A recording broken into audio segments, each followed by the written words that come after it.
Clown Gaming here. We have their first match of the Swiss pairings here up against Option 33. My name is Shinkari. I'm joined by Thousand Eyes. Here are represented by our favorite champions in League of Legends. We are excited to finally bring you the match you've all been waiting for. Game day for Clown Gaming. We're ready to get this game underway. Thousand, are you ready? I am ready, as we are already getting through our bands just a little bit here. Senna being an obvious takeaway. Interesting to see Clown wanting to get rid of that. That Yeah. champion definitely feels like a blind first pickable champion. Mm-hmm. Karma also getting taken off on blue side again. Another champion has a lot of flexibility. So interesting to see Clown not really favor that one, it seems. But it is still going to be a lot of things open. We talked about the possibility of the like Nautilus on the other side. I think Yeah. the Ash has been a contested one as well, and especially with Paragon playing that one a good bit, that is going to be locked in. Yeah, and I think I think you also pointed this out as well. These bans are rather interesting, but when we're talking about these two teams, like Senna and Karma are possibly two of the most contested picks on both teams here.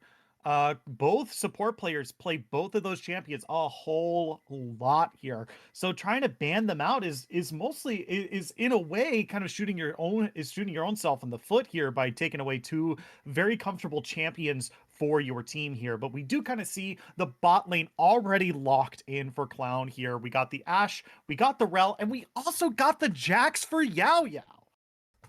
Yeah, that was one that we kind of did get to touch on. But Jax has been a big champion for Yaya. Loves those aggressive top laners and is going to be taking this one to try and just 1v1 up in the top lane. Could be against that Volibear that we see locked in. Could be against a champion that has not been selected yet.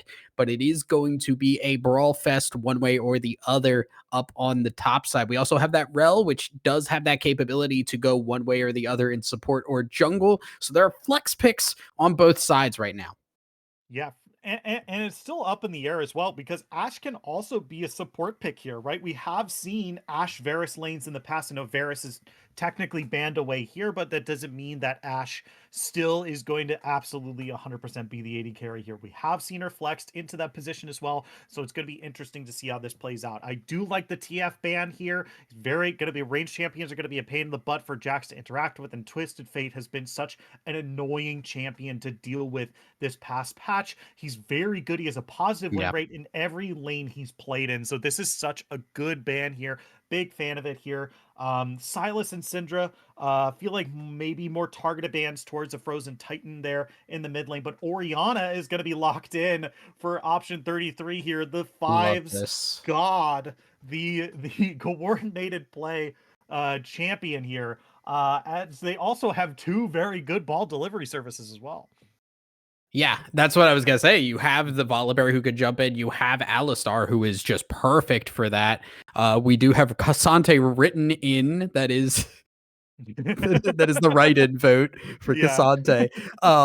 But I do love the Orianna pickup here, especially when you're looking at a champion like Smolder. Smolder is a Yeah. champion that early on does not have a great time, but if you give him that extra, you have Alistar for engage, but you don't have the shields. Orianna's going to give those shields for Smolder to be able to just kind of play aggressive without risking himself in the same way that he might otherwise. So I love seeing the Orianna paired with that. And now with the Aatrox up on the top lane to be able to at least try to go toe to toe with this Jax, especially early on when Jax still needs a couple of items to really get up to speed.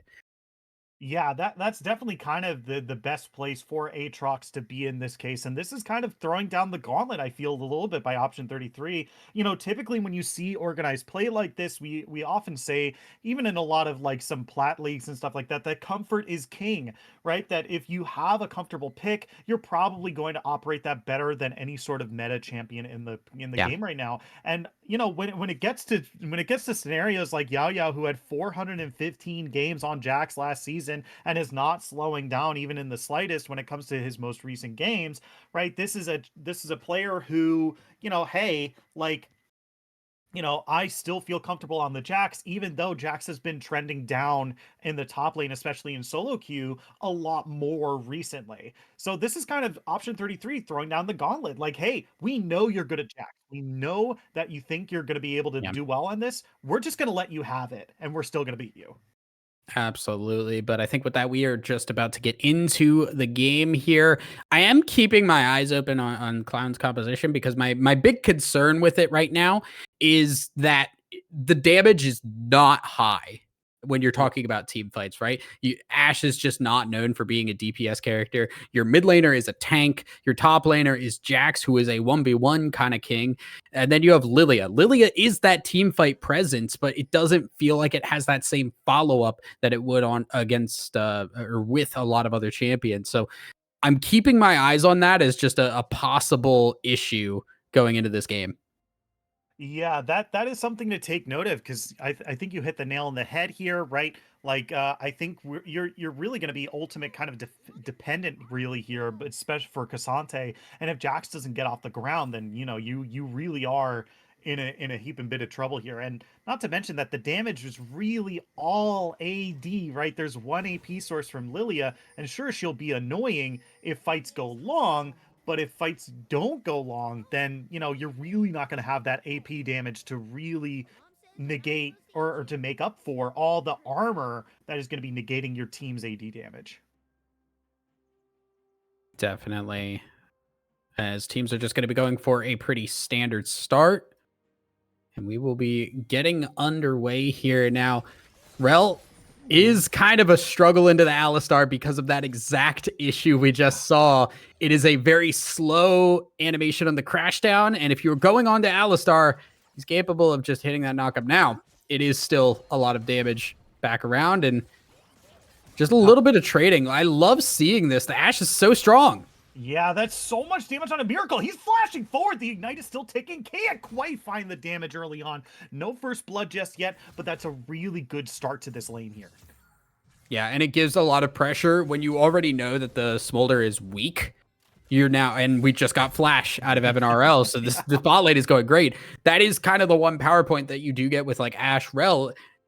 That's actually not a terrible just run you down kind of lane. And Smolder and Alistar don't have a lot of answers to that. You have the headbutt from Alistar. Smolder will have the E eventually, but you don't have capability to really play super hard into that unless you really find the right angle for an engage. Yeah, and this is also delaying the level 2 on Alistar as well, so he's not going to have that combo for a little bit longer too, which is going to make engages for the red team just a lot more reactive, which if you're playing as a melee champion, you want to be more proactive. You want to be starting these fights. Yeah, and it just means more time for the poke as well. And especially, early with that wave control, they could just have the Rel roam around. A lot of capabilities there alongside a Cassante in the mid lane. So you have the CC to follow up on things. It's all about that coordination, though. Can they get the Lilia in the right spot? Because, again, that is the real heavy damage check on this team. As here comes Maddie up into the top lane. This is a Volibear flash forward stun. Oh, my God. The damage is just as good. First blood for Volibear up in the top lane.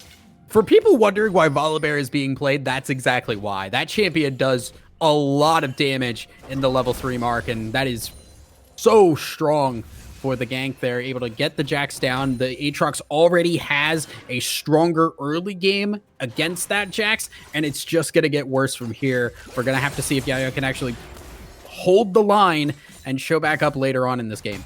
Yeah, now luckily this Aatrox has really only gotten an assist, but he is up in CS as well, so this is going to be a decent lead for PCL once he gets the back in. I think that's going to be the biggest thing right here. He technically hasn't cashed in that lead, so right now is this very instant is the best time that Yao Yao has in order to deal with PCL. Stun right there. The chains are good. The damage is just as good. PCL, I was just talking about how Yao Yao had a lead, but I don't think it's going to be able to come through here. PCL wins the 1v1. Is very close. Bot lane also just getting some action. Yeah, there's the combo on the bot lane. Paragon goes down, and Silver could not stop it. Miracle took up so much damage there. Diamonds is up in the top lane, flashes forward, gets the kill, and the PCL underneath the turret going to be able to get away. yeah, that's 2 kills across the map for option 33 and only 1 for Clown. Yeah, and Yayo gets nothing from that. There's no assist on that, and PCL, yeah, dies while minions are under turret, has the TP. Death timers are short right now. It's not a real big deal as PCL will catch most of that. Yayo's just constantly missing out. The lane is still in a really bad position there, and it's going to continue to be. So I do like the call to just go for the grubs, recognize that you don't have that, although they don't have mid lane prio now, which is maybe going to be a little bit of an issue because now here comes that really strong Volibear. Yeah, and Volibear did get buffed recently as well. He does basically have 24% movement speed on that level 1 Q here. So Diamonds might be in some trouble.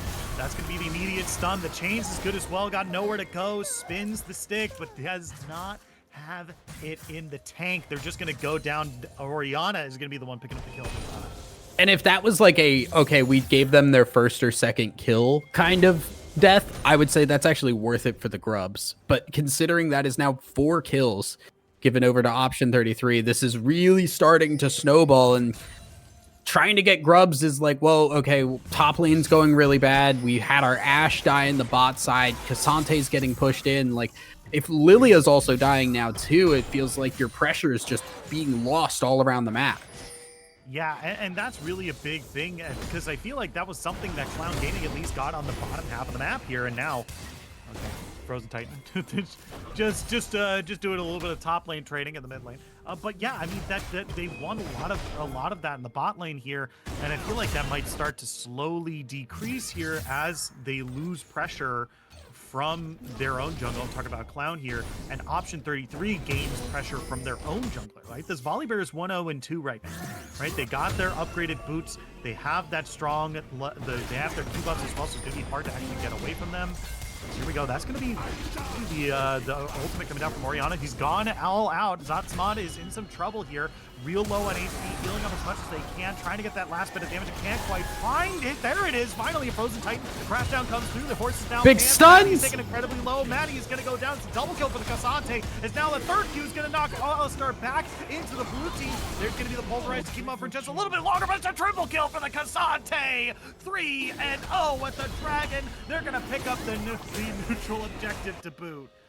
That is such a massive turnaround for Clown there. They were kind of just struggling to keep up, and it looked really rough for a second there. I thought Zasmod was going to get away, but Cassante just able to run it down, grab the kill, get that extra help from the Rel afterwards, and then it was just free from there. The crowd control was too good. The damage that Cassante could still put out with that all out, impossible to deal with, and a big turnaround to get 3-0 now on this Cassante. Yeah, and this is pretty big because now you can have some roaming potential from this Cassante at 3-0, but the horse has become pants. There's the Magnet Storm. The crash down is good, but that's going to be the headbutt, or the Pulverize rather. Miracle and Evan are now separated. They're going on to the baby dragon here, and it doesn't look like he's got a Time Wizard to save him this time. Evan RL is going to go down, and Paragon is picking up the kill down in the bot lane. Again, just the pressure that has been earned from that triple kill, now taking that to the bot side. Yeah, Cassante did all the work and got the kills there, but now the team's just kind of on the back foot trying to make something happen on the bot side. But you have Diamonds there, you're able to turn it around, and it's a really important one to get this Ashe back in the game, able to take a couple of plates down as well. After they got that dragon, things are looking like Clown can get back in the driver's seat in this game. Yeah, and they've got themselves a little bit of a lead here, 700 gold, nothing to write home about, but definitely something positive for them after a little bit of a shaky start there to this game. And Zasmod, oh my god, Cassante, just, you know, Cassante's just good. Cassante's just a good champion, who'd have thought, you know? Yeah, that champion does a lot of different things, and turns out when your champion does a lot of different things, if you're a good player, you can kind of go crazy about it. Yeah, where's the, I need the Cassante copy pasta, but here he is. He might be in some trouble here. He's gonna use the dash forward. Oh, underneath the turn, goes all out. A Frozen Titan's on a rampage. They thought they got him. They thought. You never are safe, and now Diamonds might not be safe either. Yeah, Diamonds doing their best dodging impression here. Going to be able to flash over the wall, so they're back to safety. PCL and Maddie not going to be able to do it. Silver is nearby. They're going to knock them up into the air. Maddie is stunned, but Frozen Titan can't quite find a way into this fight. That's going to be the ultimate coming down from Volibear. Going to be able to find the kill there. They're still looking for something. Still the chains come out. Yao Yao's going to get pulled back in. Double kill for the Volibear. 2 big return kills for the red team here. Immediate drops. And I'm going to be very blunt. That was just Silver going in when you should not go in. Just too aggressive. You just had your Lilia get out of a bad situation. Your Cassante also not healthy. You cannot take the fight at that point.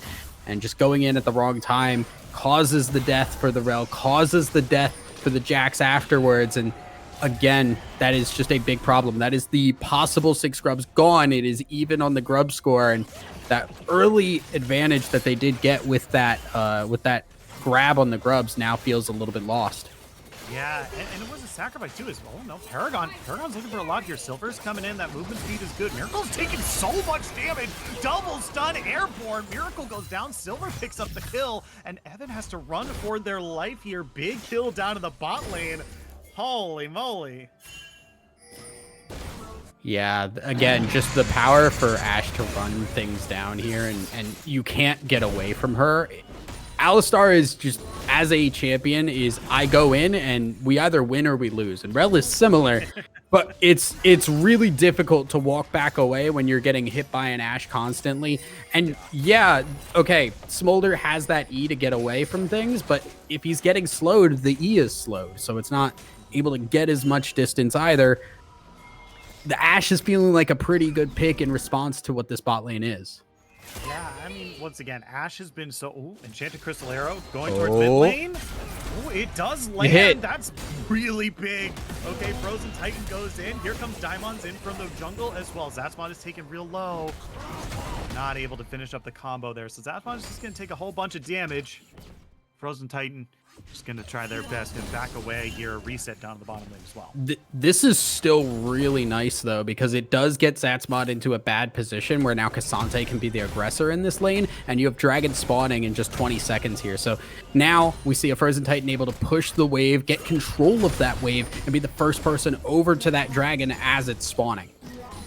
Yeah, and this is another big kind of move here. When talking to a lot of other coordinated teams, whenever I talk to them, it's like, hey, Grubs or Dragon. A lot of them are like, hey, like, Dragon, it's hard to, you know, Grubs are the new hotness. They're definitely real strong, but, like, it's hard to ignore this permanent stats that you're giving your whole team in a coordinated effort like this. The turret damage is great, but this is something that like, your whole team is just very, very good.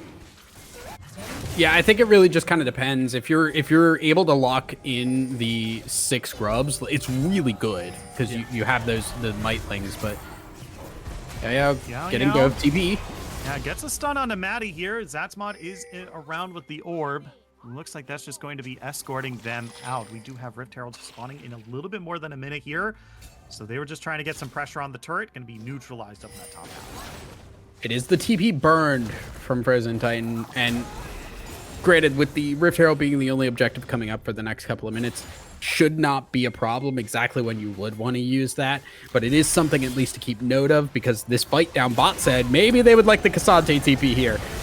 Crystal Arrow already came out, headbutt, pulverized combo. Silver, the horse, has become pants, but I don't think it's going to be able to get them out this time. Evan RL flashes forward, going to be able to pick up that kill. It's 1-for-0 down in the bottom lane.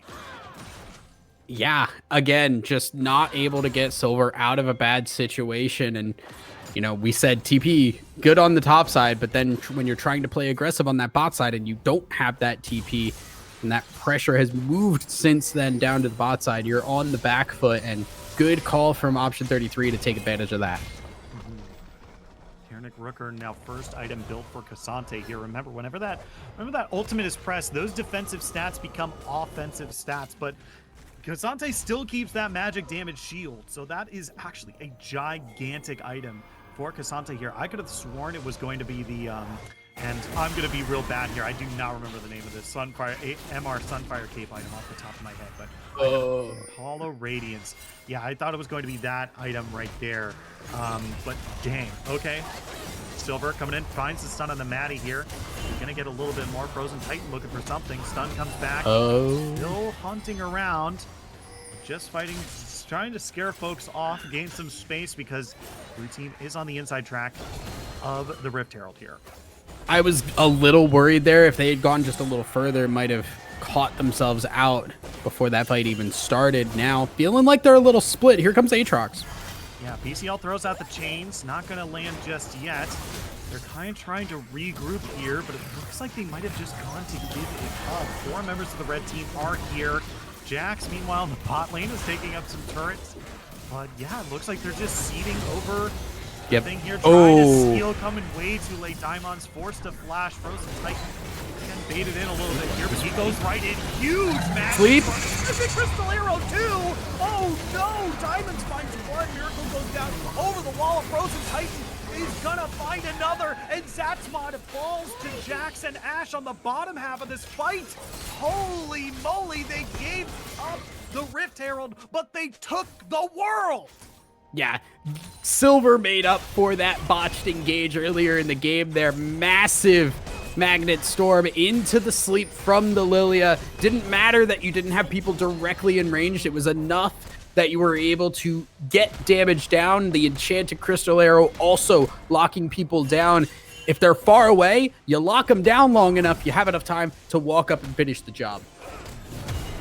Yeah, and now look at the fruits of their labors here too. Clown not only walking out of this with a bunch of kills under their belt, they're walking out with all of the outer turrets for option 33 down and a 3.6 thousand gold lead to their name. Clown is doing so good, and you know, we were throwing a little bit of question marks here just because they had lost a whole lot of pressure in this early game here thanks to Maddie's Volley Bear, and now with Rel roaming around a lot more with the very good coordination they've had with these Ashe arrows, it has been a sight to behold. Clown Gaming turning this game around and giving themselves such a good fight, but option 33 are not out of this yet. You know, Smolder has been seen to be a much more scaling character. This is also a team that functions really well once they've gotten a couple items under their belt as well. Like, this is a lethality Aatrox. This damage is going to keep going up, and look at how much armor is not built on their team here. You know, it's really only Rel sitting on a whole lot of armor to stop this lethality. Yeah, it's going to be a little bit annoying. Miracle feels like he's a little caught out. Yeah, this is a whole lot of CC, a whole lot of damage too. Nowhere to go. That Alistar ultimate is not going to protect you from the Ashe slows. So it looks like that's going to be the next casualty here, but nothing really to push super hard outside of these tier 2 turrets. Also, Frozen Titan might be in some trouble here. PCL up in the top lane. Meanwhile, a fight down on the bottom tier 2. Drowsy put to sleep. Zatzmog goes down, but Jax is going to follow. Evan RL underneath the turret, trapped between two of them. Volibear or Alistar has respawned, and now they have to run for their lives. Frozen Titan up on this top half of the map here, trying to 2v1 and going to be able to succeed and lead for just a little bit longer. But Maddie is still in the wings here. They want to try again. He has stopped the back. See if they're going to look for a little bit more here. See if they can go for the turret dive. Knocks him underneath the turret. He goes all out. He's got some time to work with. They're incredibly low. Maddie takes another turret shot, and they can't stop the Frozen Titan. Yeah, this Cassante is just soaking up so much pressure. It's going to get the team sole point now. And now Frozen Titan's still looking to go in. Oh my God, he finds one. Maddie's incredibly low. Throws down the steel. Oh! The whole team is here. Super Smash Brothers Ultimate. Everyone's here to stop a Frozen Titan. He's trying to get away as best he can. The damage is at least good enough. The CC is there. Finally, the shutdown. He can bleed. Orianna gets the shutdown. He can bleed, but the team will take everything in response, as that's not only going to be the dragon, but that is going to be the turret in tier 2 and mid lane gone as well. The death is worth it for a Frozen Titan. So much pressure soaked up, and they're going to lose that tier 1. They're going to get that Rift Herald charge on tier 2. But also importantly, that shutdown went over to the Orianna. It did not go to the Smolder, where you would really love to have it, because option 33 feel like they're starting to lose the plot a little bit. They're starting to fall behind. They're always the one responding to things because they don't have a direct answer to this Cassante. Yeah, and like you said, he's been soaking up so much pressure. And now He's gonna come back to fight again. He's got a frozen gauntlet this time, or an iceborne gauntlet rather. You know, however many years later, I'm still trying to call it a frozen fist. But yeah, this is so much. Look at that, 8,500 gold, most gold in the game. This Cassante is popping off right now, and is, like you said, drawing so much pressure. We have Baron spawning right now as well. Look at these turrets now gone on the map, and I like that red team is trying to at least get some outer turrets here as they found out Yao Yao. And here he goes. The stun comes out, going to be able to land onto 2, flash over the wall, going to get him to safety. But there are 4 members of the red team down in the bottom half of the map. But they're going for the 20-minute Baron. This is near impossible in Season 14. Yeah, I mean, it depends. This is not the really scary Baron. This is not the all-seeing one with the weird pit. That's the one that really hurts your tanks. But they are not going to commit to it, and I think that is the right call. They did get the TP out from PCL, and it does reset them pretty solidly. Enchanted Crystal Arrow gonna hit, but not gonna be enacted upon. I do want to say that I love what Clown are doing in terms of having this Cassante always try to match the Aatrox. It is the one champion you have as an answer to that, with the Jax so far behind. Jax can just trade waves with the Orianna, and that's totally okay. Cassante will beat this Aatrox up, and there is no real pressure point for option 33 to work with because of that.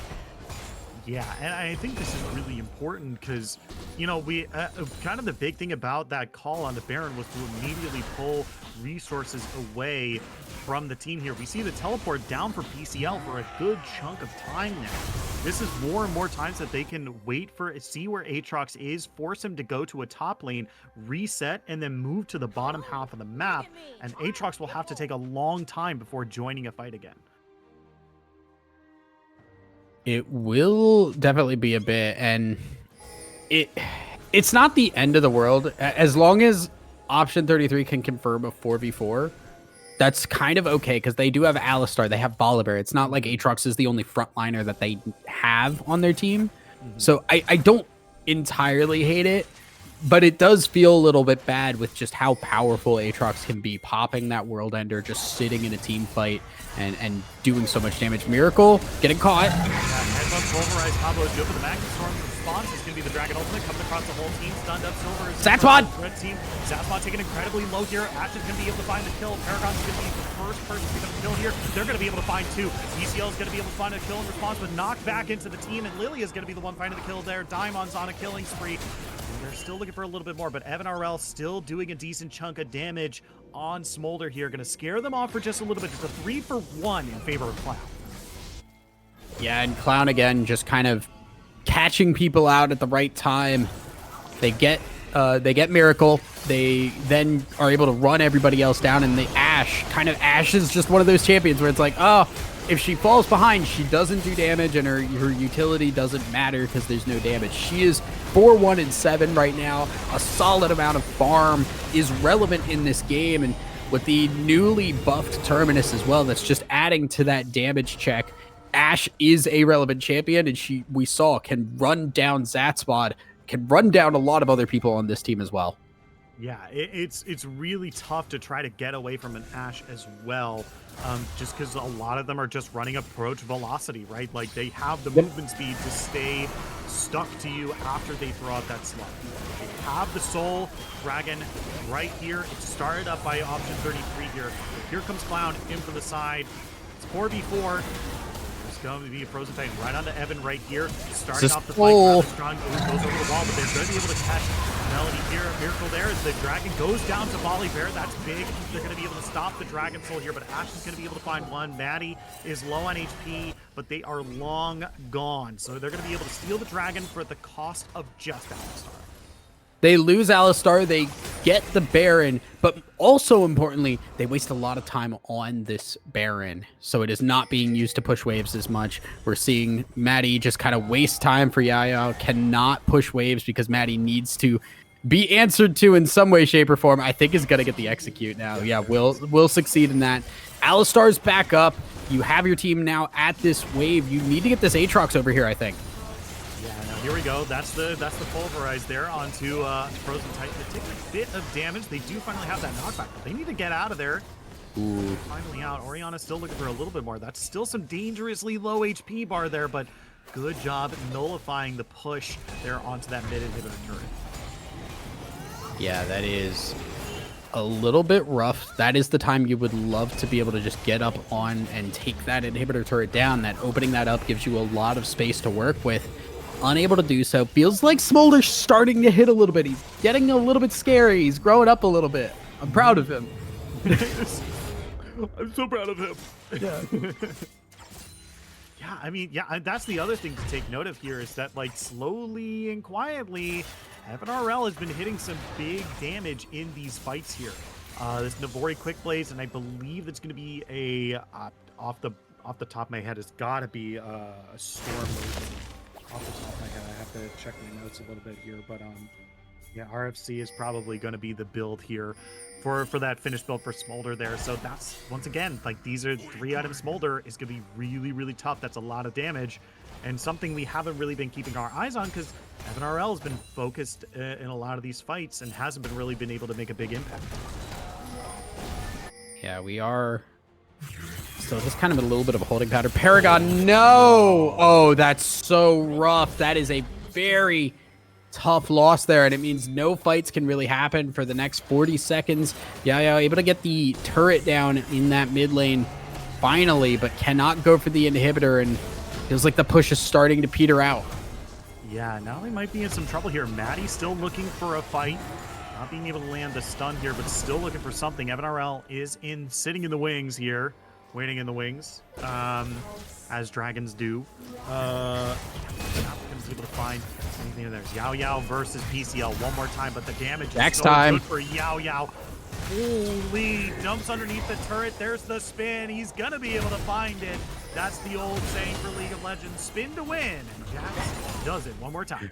We have been waiting almost 27 minutes for this Jax to finally become a relevant champion. Was able to do so. We now also have Yao Yao in a bit of a rough spot. Now, we do see now Smolder has hit that 225 range, which means the execute is there. Smolder is online. Smolder is scary. We'll have that rapid fire very shortly. And this is a scary point for Clown. Their composition is not really a late game composition the same way that Option 33's is. Option 33, they hit a good shockwave. They play a front to back team fight the way that they want to. Smolder will wipe the floor with them at this point. Clown do not have the same opportunity. That Ashe will never match up for the rest of the game. Yeah, it's going to be really tough from this point on. The game has to end. I know some folks are looking at it, it's like it's 20-11. They're up 2 Drakes. They're up 4,000 gold. This is looking like a fat dub. You can't count them out just yet. Look at that execute bar on a Frozen Titan right now, right? That's how much they have to fight through, and Cassante cuts his own HP in half. Yep. Okay, so this is going to be good. Here comes the next storm here. MNRL still looking for a little bit more. Really push. Yao Yao is on the backside here. He's going to be able to find out MNRL. What is dead? Down here. Miracle is going to be the next to fall. Paragon finds it. They're still looking for some. There's the spin. They're going to be able to find the inhibitor here. That's big. 2 for none here. For Clown. They're looking for more. PCL is slowed down. There's the stun. They're looking for it. Knocked back into the team. Paragon finds another underneath the Nexus turrets. Maybe a little too greedy. They're low. Still looking for it. Maddie going to be able to defend here for just a little bit longer. But they're so low. Push. Yeah. Ugh. They can't. Paragon. Oh my goodness. Okay. Yeah, they're going to be able to find that one. There's Maddie still looking for a little bit more here. Knocked into the air. Yao Yao hit into the summoner's platform. And they push too far and get punished for it. Minute cooldowns on these summoners now. That is a really unfortunate push there, because I honestly think if they had played that just a little bit smoother, they would be able to end the game. Unfortunately, could not. Smolder is up, and this is, again, the soul. This could be a really bad fight for Clown. Yeah, this is 3v3 right here. The dragon is real low. Here comes the Smolder ultimate across, and it got stolen. That's big. And now Evan is on the backside here. They're still able to find a kill here, but those execute bars are looking real close. Smolder! HP bars. Evan looking for a little bit more. Stunned up against the wall, trying to get out. Frozen Titan taken real low here. There it is. Can they get it? Yes! Big shutdown for Sleep. Smolder there. Drowsy, asleep. Dimus needs to leave. Silver is on is galloping their way out too. They lose the Drake. They lose their big member in a Frozen Titan. And now they have to lick their wounds and get out because they're roaming right for Baron right here. This is all off of the back of a rough push to try and end this game. They played around the turrets a little bit too much. Now their death timers are putting them in awkward situation after awkward situation, and their Clown are trying to salvage it. It's not successful, and things are looking a little dire. Baron's gonna get picked up by option 33. Oh, now Yao goes in. This is really greedy here. He gets a big shield. Don't have Sante. Longer, tries to get onto Evan, but can't quite find it. And then they're going to go down. That's going to be the first. That's going to be the first thing here is PCL finds the next kill. 2 members of Clown down. Paragon chased into the tri-brush. Nowhere to go. Evan RL is on a killing spree. And now Daimons is the only member left with the Frozen Titan finally respawning, but not able to join the fight. It's now 4v2 with the Baron buff marching down the top lane. This looks like disaster. This does, and disaster looks like a victory for option 33. Just again, Clown always on the back foot after that fight. Just have not fought as a 5-man unit for about 3 minutes, it feels like. And now with the Baron here, I'm kind of surprised that we're not seeing option 33 push a little bit harder. The Ashe will not be up for another 10 seconds, but they're not risking it. They don't want to be put in that same situation that we saw Clown in for the last couple of minutes. Miracle here might be the sacrificial lamb, or the sacrificial ox rather, as he goes down, as they're going to be just one casualty of this massive push and this massive win for option 33 here. One after another of Clown seemingly making desperation plays to save their lead in this game has now lost them that lead. Now it's 300 gold, nothing to write home about, but they have lost a whole lot in these last couple of minutes here, and it just does not look or feel good to be Clown right now. It is looking really bad for Cloud. I'm gonna be just fully blunt.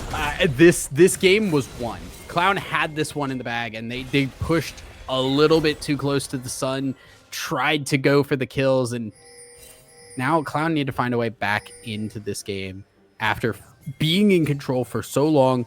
Gold lead is even. Smolder is disgustingly powerful right now. Has that Spear of Shojin as well. Is going to be pumping out damage, and the front to back does not work the same way anymore. That Cassante is not that unkillable king that we have seen all game.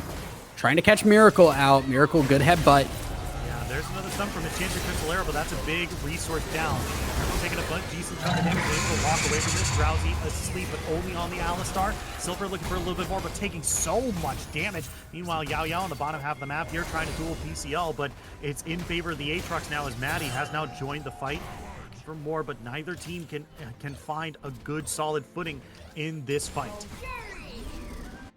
Yeah, as we have a minute till another possible soul for Clown. Now, I think at this point in the game, a soul is not as influential as it could have been 2 dragons ago. But it is still something that we can see Clown look for. Frozen Titan able to walk up here, and now, especially because we have that inhibitor down on the top side, you don't have Yao Yao able to split push and be a threat. Yao Yao has to be the answer to the super minions pushing into the base. Yeah, no TP on that Jax, by the way.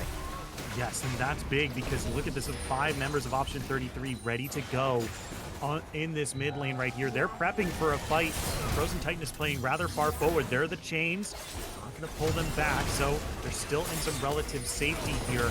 But how long can this keep this up? Because here comes another wave of super minions on the top half here. They find out Rel. Rel has to use the crash down as an escape. The rest of the team can't follow up. We're on a knife's edge here. At this point of the game, a wipe means GG. So for both teams, so they have to play this really careful. And a wipe meaning GG is scary for Clown because they've got so many threats that scale up. The Orianna is online. The Smolder is just so strong. Yeah, Volibear and Aatrox are not super great at this point in the game, but Dragon gonna be started. They need to get Diamonds in there. Yeah, red team here's the Mountain Drake here. The Magna Storm is going across the path, really landed on anyone. Paragon on the backside here, gets over by PCL and goes down. Meanwhile, Cassante trying to dive onto Evan, but getting able to secure the kill as PCL. It might go down to the bottom half here, but a huge pulverize double kill for PCL here. He's going to be traded back by the Jax, but Yao Yao is the only member left by Clown. 4 members arrive by option 33. He might be able to turn this around. That's a big shutdown here. Yao Yao is TP'd into the base. He's winning the fight, but can he win the game? Yao Yao looking for more. Triple kill onto the Gotta go back to the base. But look at these Nexus turrets. They're falling one after another. Maddie. Oh no. BM. Oh no. Yao Yao has to run back on foot to get into the base to stop Oriana. Getting slowed. Maddie is just stunned and slowed. He gets the kill onto Maddie, but The doesn't base. matter because Zaxmod is on the Nexus. This is GG. Option 33 takes game number 1. A disaster of an end game for Clown Gaming. Unfortunate that the game felt like it was in their hands for so long, only to stumble at the end, and that was all option 33 needed. Again, Clown did not have the same kind of scaling that option 33 had, and that came into play so crucially. It was like we had to end the game there, or we hit that break point where the game just shifts. And again, it wasn't just the one mistake of trying to end too early and losing out on a lot of those HP bars. It's the fact that after that, we lost a person. We tried to fight the dragon. We lost another person or two. We then tried to fight over at the top side of the map, lost another person. The tempo just completely fell apart for Clown Gaming, and there just was no way to get back in the game from that point on. Yeah, it was really tough. It felt like one kind of sunken cost fallacy play after another. Just like, hey, we need to stop this Baron. I'm gonna go in and try to do a hero play, you know. And like you said, it was just one kind of fumble after another that kind of led to the scenario where this Smolder was, well, you know, it was also 35 minutes in the game. You know, this Smolder is insanely powerful. We can't dive him like we were doing in the beginnings of the game, especially on a Cassante who cuts his own HP in half down to Yeah, you can only use yeah, 45% of the HP bar. That last fight was yeah. also just really tough because they just split up Mhm. really hard. It was only the Cassante trying to get onto the Smolder, and the Smolder had the Oriana, right? Yeah. Like that was the important part of that. The fact that Oriana was there to give those shields that we talked about way back at the end of the end of the draft. Mhm. How crucial those shields were going to be and how that CC would help out. Made that fight doable, kept the Smolder alive, and the rest of the team was not able to get the job done on the other side. Yeah, it's a bit of a devastating loss here for Clown Gaming, but if you are Clown Gaming here, this is just one game of 5. You can't you this is the you got to pick yourself up by your bootstraps, kid. You got to just move on from this one and just, you know, take a shower, take a cold shower or something, whatever you need to pick yourself back up after that one, because you got a bunch more games to play. And we'll have another game for y'all to watch in just a moment here. We're going to take just a second. And when we come back, we're going up against it's so we are going to take just a quick second. And when we come back, we'll have more Clown Gaming for y'all to watch. Don't go anywhere.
Hello, hello, clown fans. Welcome back. We are here with the second match from yesterday of the NACL OQ Spring Qualifier. My name is Shinkari, represented by the amazing, majestic Birdio, and Thousand Eyes, represented by our good, friendly friend, everyone's friend, friend-shaped little boy, Milio. Uh, he's just a good. I just want to give him chicken nuggets. You know what I mean? Like, No, I yeah, just want, that's yeah, kind of real. yeah, Like, yeah, yeah. how'd school Like, go today? You know, yeah, how's school going today, bud? Oh, you want some chicken? Yo, dude, you got it. Um, but yeah, I mean, we're here going to in their second match. Blockbuster. Go to Blockbuster. You want to go get Banjo Kazooie at Yeah, Blockbuster? I dated both of us really Back bad in there. my day. um, here we are up against It's Doomed. Now, a lot of It's Doomed's roster is redemption from the previous NACL OQ, who had a very similar rating to Clown Gaming after the last OQ here. They went 2-3. So this is a relatively even matchup here, I'd argue here. 67. Interested to see how they're going to be playing here. But Midorima, which is messing me up because I want to say the main character from My Hero Academia, is going to be their newest addition to this roster here. So it's going to be interesting to see how they play with the rest of the team. But I'm also excited to see how Clown Gaming picks themselves up after that devastating loss. Yeah, absolutely. That was a very rough Yeah. game to end on the end of that one. And we're already seeing some changes here, Clown. They're taking the Ash out themselves this time. They've also taken the Volibear off the menu here, and they're going to be first picking that Karma. They're going to get the Ezreal as well. So if that is a bot lane support Karma, you now have a really strong poke lane, especially against that short range Kaisa and Rel. Yeah, and once again, they're taking up the rel here, and man, that's gotta stink at least a little bit for Clown. Like, I would have loved to see Silver once again on the rel. That rel play was so good. Um, Mhm. so yeah, definitely a little bit interesting to see here, especially with the Wukong as well. I feel like I haven't seen Wukong actually be played in in season 14 like at all.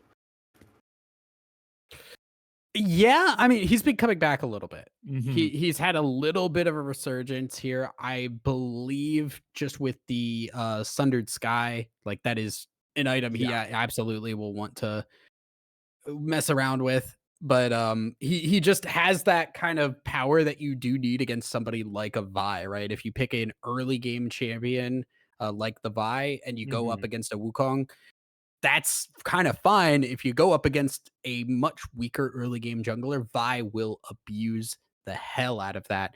So I do like the response of the Wukong just to kind of match here. We'll see what our solo lanes are going to look like as we have a Gragas locked in here. Yeah, and this Gragas here is actually a rather comfort pick for 67 up in the top lane there. It's his most played champion this season. He has 79 games on it so far and 191 games last season as well. And Gragas has also just been kind of creeping his way into the meta as well. He's not a super dominant champion, but has been something that people have been picking up and trying to play up in the top lane and also in the jungle as well. So it's going to be interesting to see how he slots into this team here, but definitely going to be a big line of defense for that Kaisa after she dives in. That champion is absurd. Like I've seen it in solo queue, I've seen it in comp.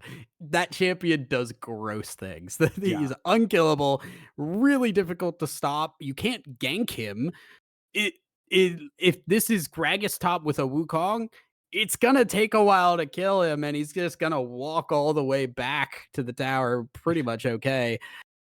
That's a rough time for anybody up Yeah. in the top lane. So I do like this. Yeah, yeah. Also, again, once that 1v1 potential and Udyr is a champion that can do that right now in the top side.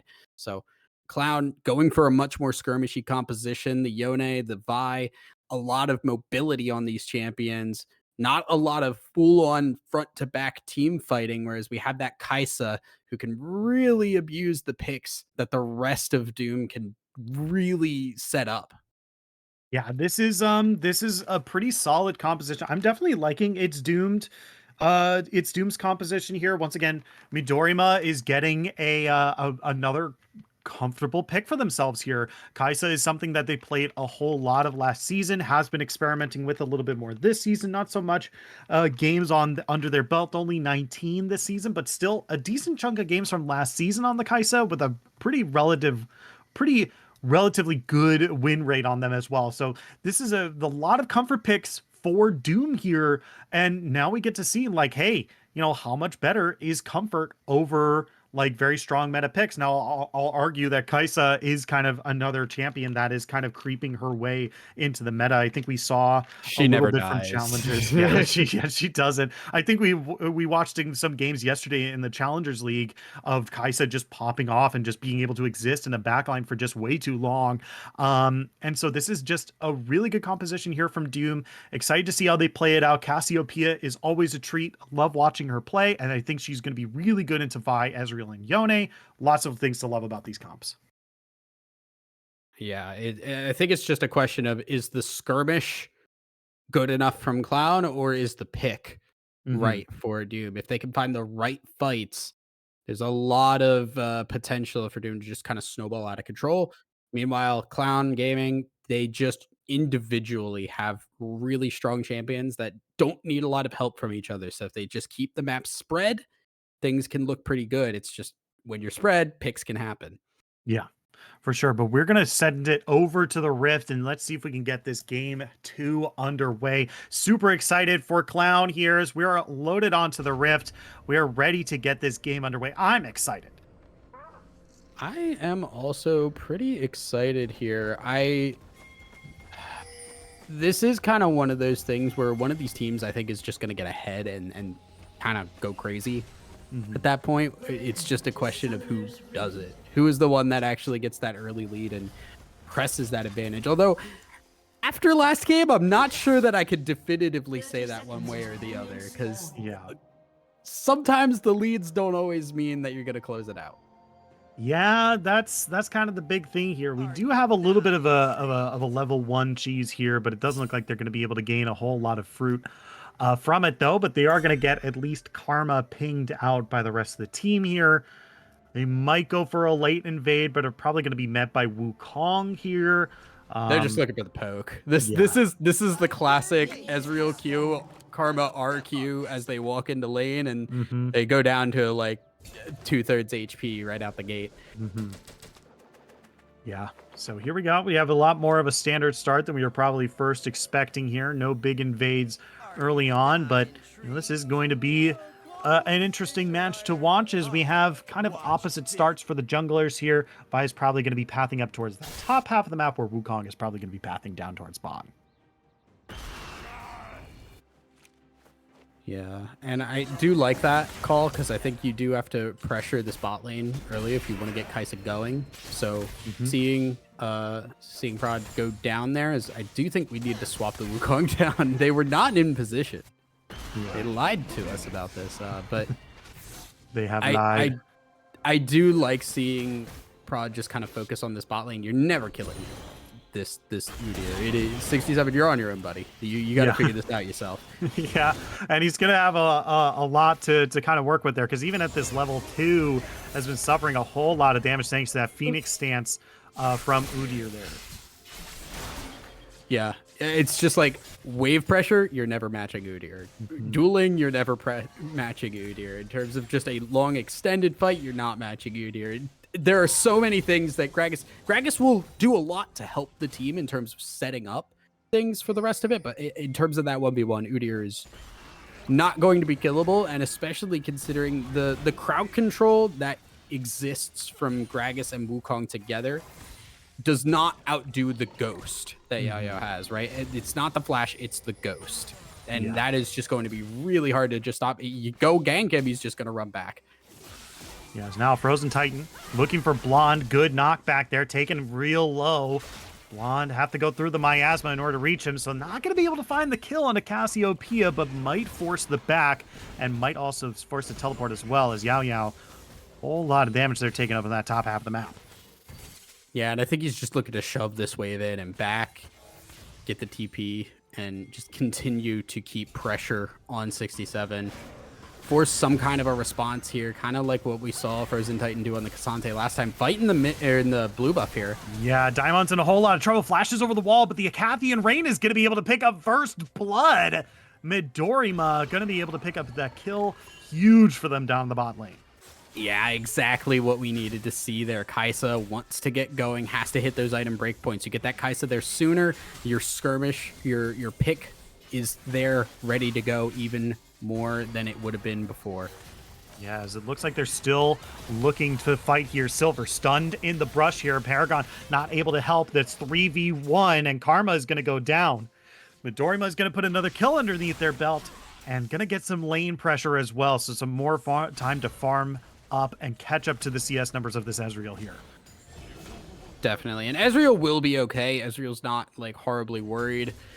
It doesn't really matter if you put him in a spot. He'll just cue the wave and be fine. But it is kind of a problem. Like, oh, Kaisa goes back, immediately gets the Noon Quiver ready to go. And this is not the break point, but it's already kind of pushing towards it. And when it really should just be like, oh, cool, I got 2 long swords. Now I'm coming back with a full component. Yeah, and this I think this is a really big thing right now because Ezreal is going to back, and I think his first back is just like tier, right? Like it's just back by a tier and come back to lane. Like that's not going to be a whole lot of. He might as well have not backed at all in terms of combat stats, right? Yep, there it is. Okay, 2 long swords, all right, but is it going to be able to match the pressure from Kaisa with the Noon Quiver, right? Like at this stage, I don't think it's about that. Like right now, it's you're behind. Your Karma has died. The Kaisa is 2-0. You're not matching her at this point. You're not getting what you wanted done with that lane. So I do like the pickup of the tier and just saying we're just gonna scale. I'm not gonna look to fight. If they had an advantage in this lane, I think that would be a Sheen pickup, and then the Ezreal would be a lot more threatening. But it's just taking the loss. And I like this because we did not see Clown Gaming do that at the end of last game. So this is already them saying, we have lost this lane. Let's just kind of scale. Let's chill out. Let's not try to force things. We don't have to yet. Yeah, and that's kind of the big lesson to learn from the previous game, right? There are a lot of situations where you don't have to force things, right? You can just like either take the L or just slow down a little bit. Don't force anything that you don't have to. Right, as now, you know, we're taking stock of where we're at. We're about 6 minutes in, 500 gold, and a dragon up in exchange for 3 grubs. Is it's doomed up in the lead so far? Is Prod getting found out by Diamonds here, but I don't think they're going to be able to grab those chickens as they go over the wall here. Prod's going to get out A-okay. Good escape from Prod, just not getting into a situation he can't get out of, and we'll walk away with that. Now, next objective that we're really looking at is, again, those grubs that are going to spawn. Dragon already taken. Grubs will come up a little bit faster, and that becomes a little bit interesting because, again, we've seen how much pressure Yao Yao has had, but it does get answered by the fact that Blonde has been pushing Frozen Titan in and harassing this Yone constantly. So you have 2 decently strong lanes that have the possibility of walking down. Question of who gets there first. Oh my goodness. Yeah, no ultimate on the side of Blonde here. Oh no. Okay, tried to use that ultimate in the opposite direction to carry them underneath the turret, but wasn't able to do it. Blonde now taken incredibly low by the Udyr here. The Phoenix dance is so good, but now it's 2v1. Yao Yao, but here comes Diamonds in for the side as level 6 does have that cease and desist if they want to try to get in there. But Prod underneath the turret, they don't want to commit a little bit more here. 67 is taken low. Prod loses the flash. And this might be the opportunity they need in order to get on this here as Diamonds. There's going to be the cease and desist, the ultimate flash away. And that's still more pressure away from these grubs here. Yeah, but that's the thing. Again, Udyr shows up and it's, all right, Udyr's just going to run you down. He's going to do what he does best. And Yone didn't even have to do anything there. Yone was just skipping, dodging over everything, trying to avoid hitting a tripwire. Meanwhile, you have Udyr just barreling down and running at the Cassiopeia, getting the kill and walking out. It's a really difficult time, and it's why the Udyr top is being picked, because you not only have that pressure in terms of just walking down to the lane and killing somebody, but it also gets you grubs, which are so big. Prod! Diamonds finding Prods here. Has to spend the flash, but that's a big kill. picking up that here a little bit more than a minute for the Grubs here. Paragon stunned, dash forward by Midorima. They're looking for it. Paragon real low. That's going to be another kill, but it goes over to Sam though. Midorima does have that ignite ticking. Silver can't quite find another Q in order to finish off Kaisa there, but that is 2-0-1 for the Kaisa, as they might look to turret dive this. That karma is pretty low. It's a possibility. They do have the Ezreal walking back up. Midorima cannot really fight this. I don't think it's a good idea. And diving a Karma is a scary. Yeah. Okay.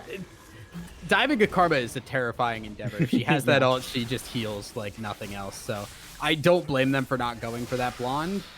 Oh, does not land the petrifying gaze. Blonde taken incredibly low, but no Omaiwamu Shinderu this time. Frozen Titan goes back to their spirit and not going to be able to secure the kill on Cassiopeia.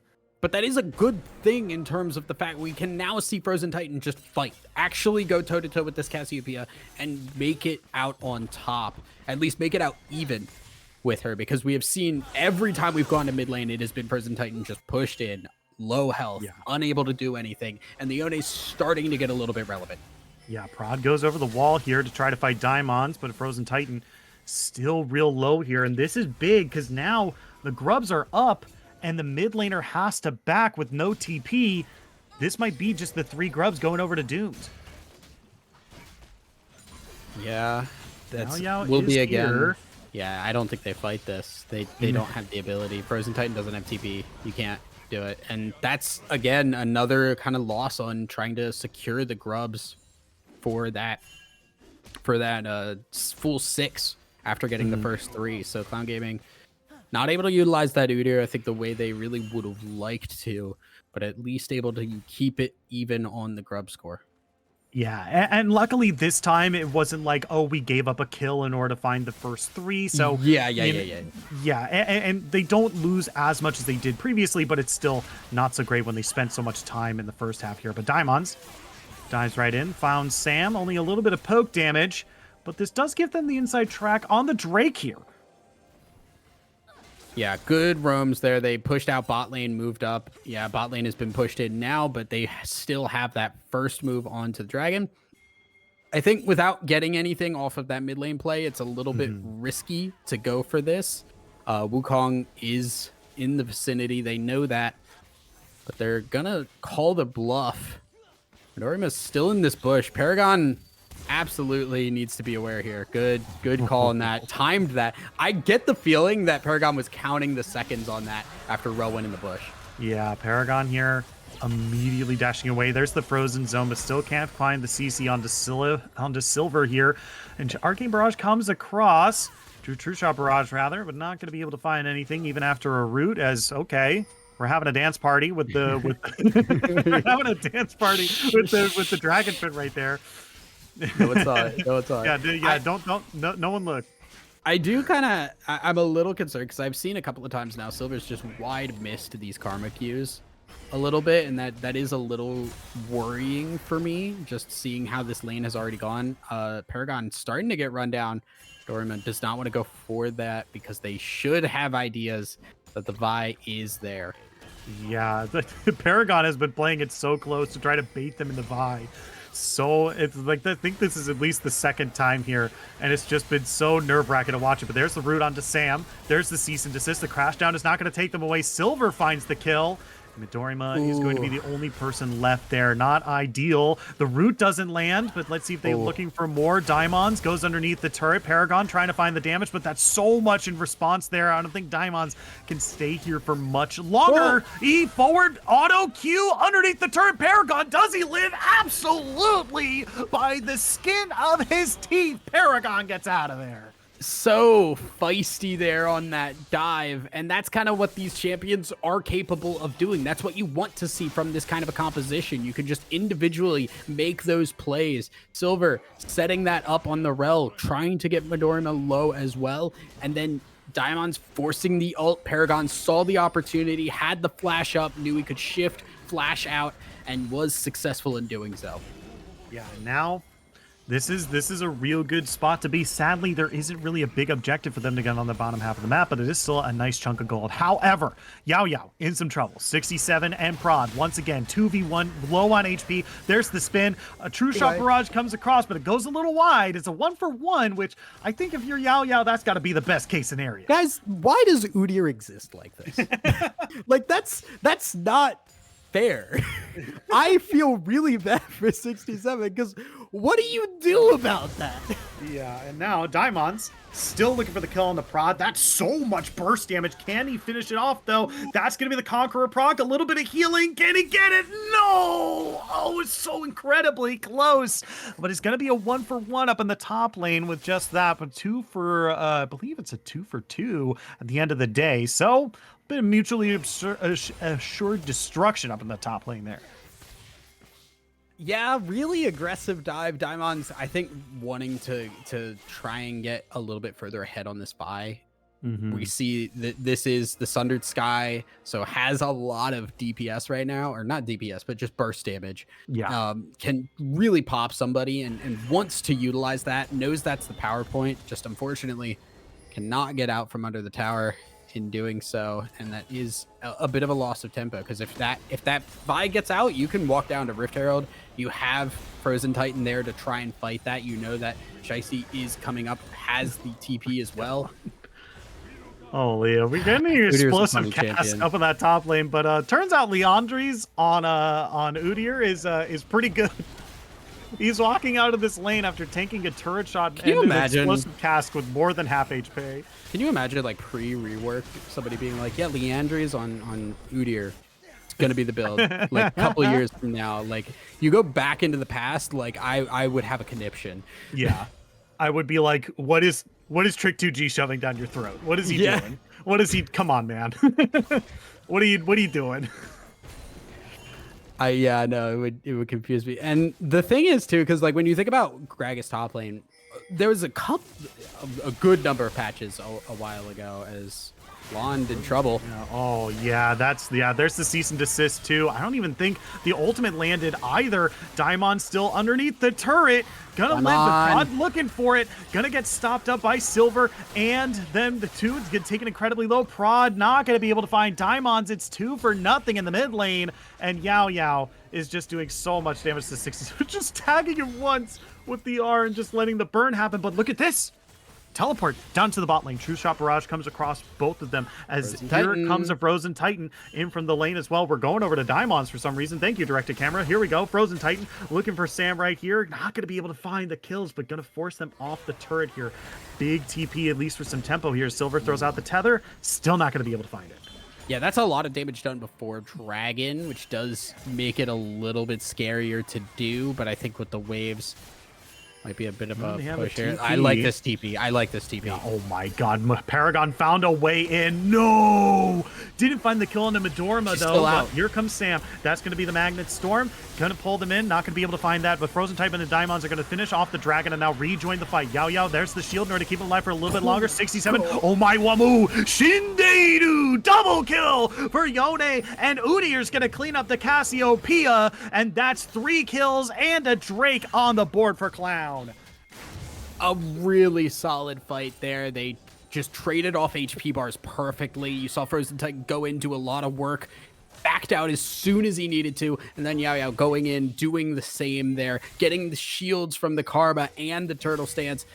Really, really well done, and now they got another Dragon. They're gonna get this turret, and Prod does not seem to be long for this world. Yeah, they're getting first brick, and they're gonna be throwing Prod.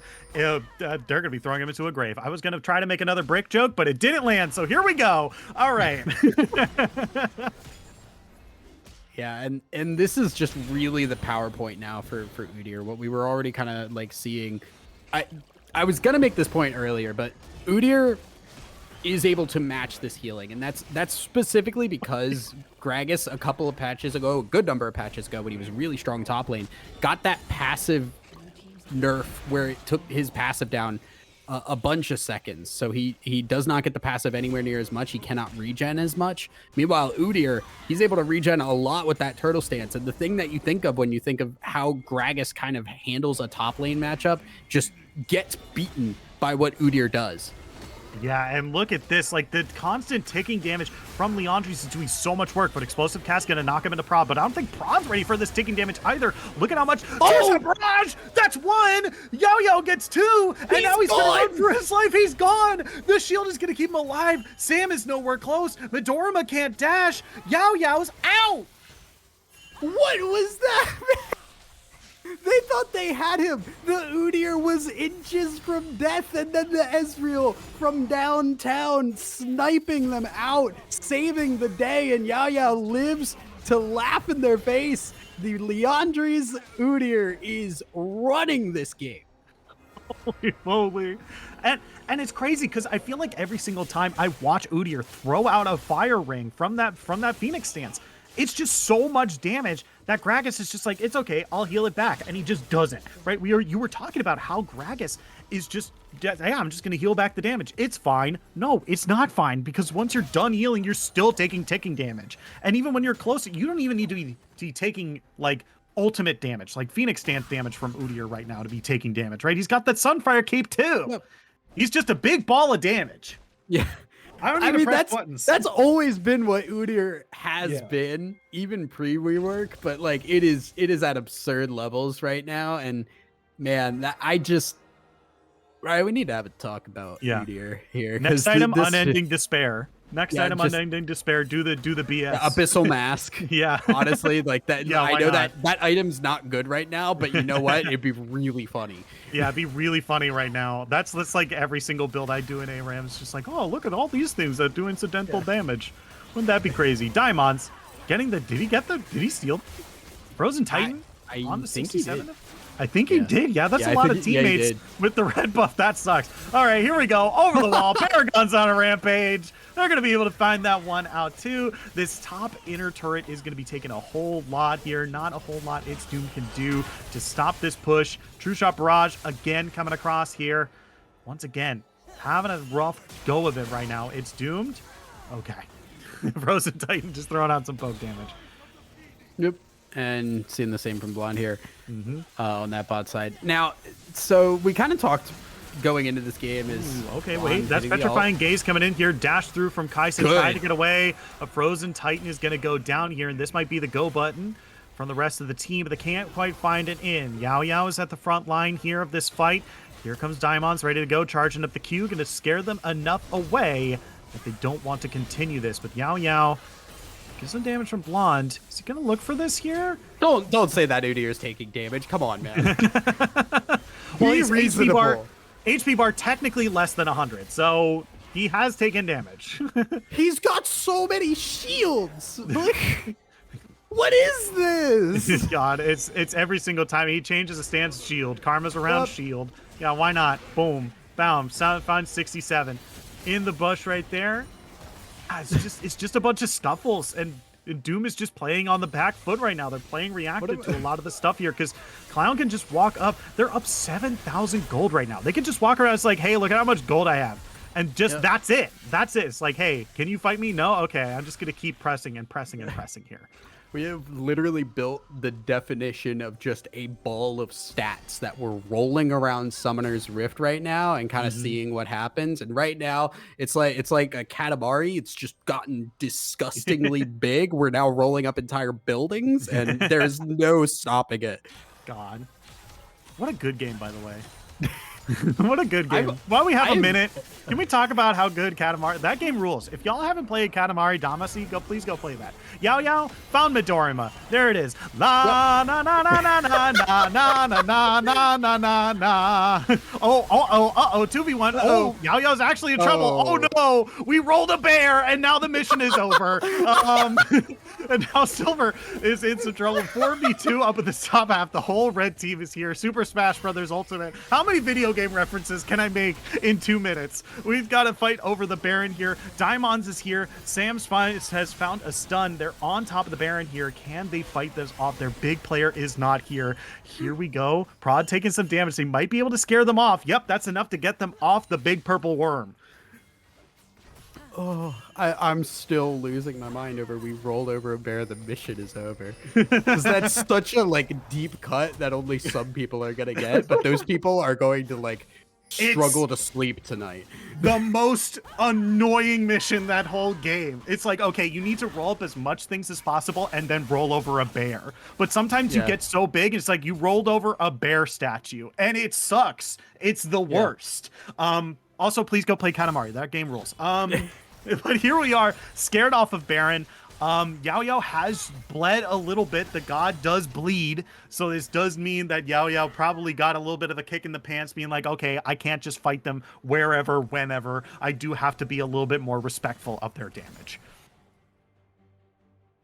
Yeah. Now, granted, I think just as a team, they killed him. They killed him when he was alone.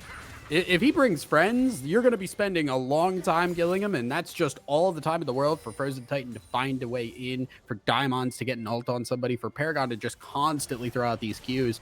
I still don't think if there's a full-on team fight together that there's an answer if that Udyr is frontlining. But I also, again, don't think they even need it. Yeah, okay, Udyr can bleed.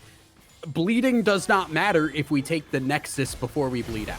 Yeah, okay, here we go. Paragon is in trouble. Immediate flash, but the rest of the team already cutting off his exits here as he's going to go down here. Teleport getting in from Yao Yao here, getting some good AoE damage, but can't quite finish anyone off. It's decent enough, but now Yao Yao is just going to be taken down as a double kill for Midorima comes out. Silver throws out some good damage here, but this is a big win for Doom here. Man, if these HP bars weren't so low, they might be able to go for Baron.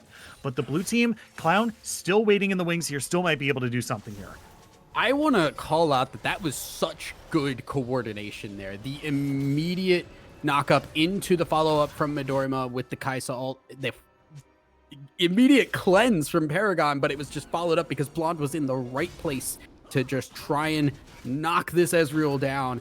They completely take Ezreal out of the fight. They take Udyr down, and they do get some semblance of control back into this game.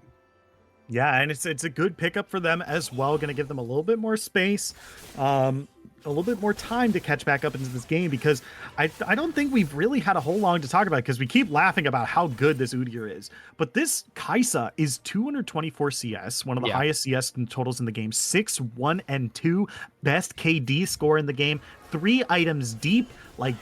yeah, we need to be very careful about how we go these engages with Midorima around, because of how strong this Kaisa is right now. Granted, we're getting everything set up right here. We're getting some vision control. Look at the way this map is lit up for Clown right now.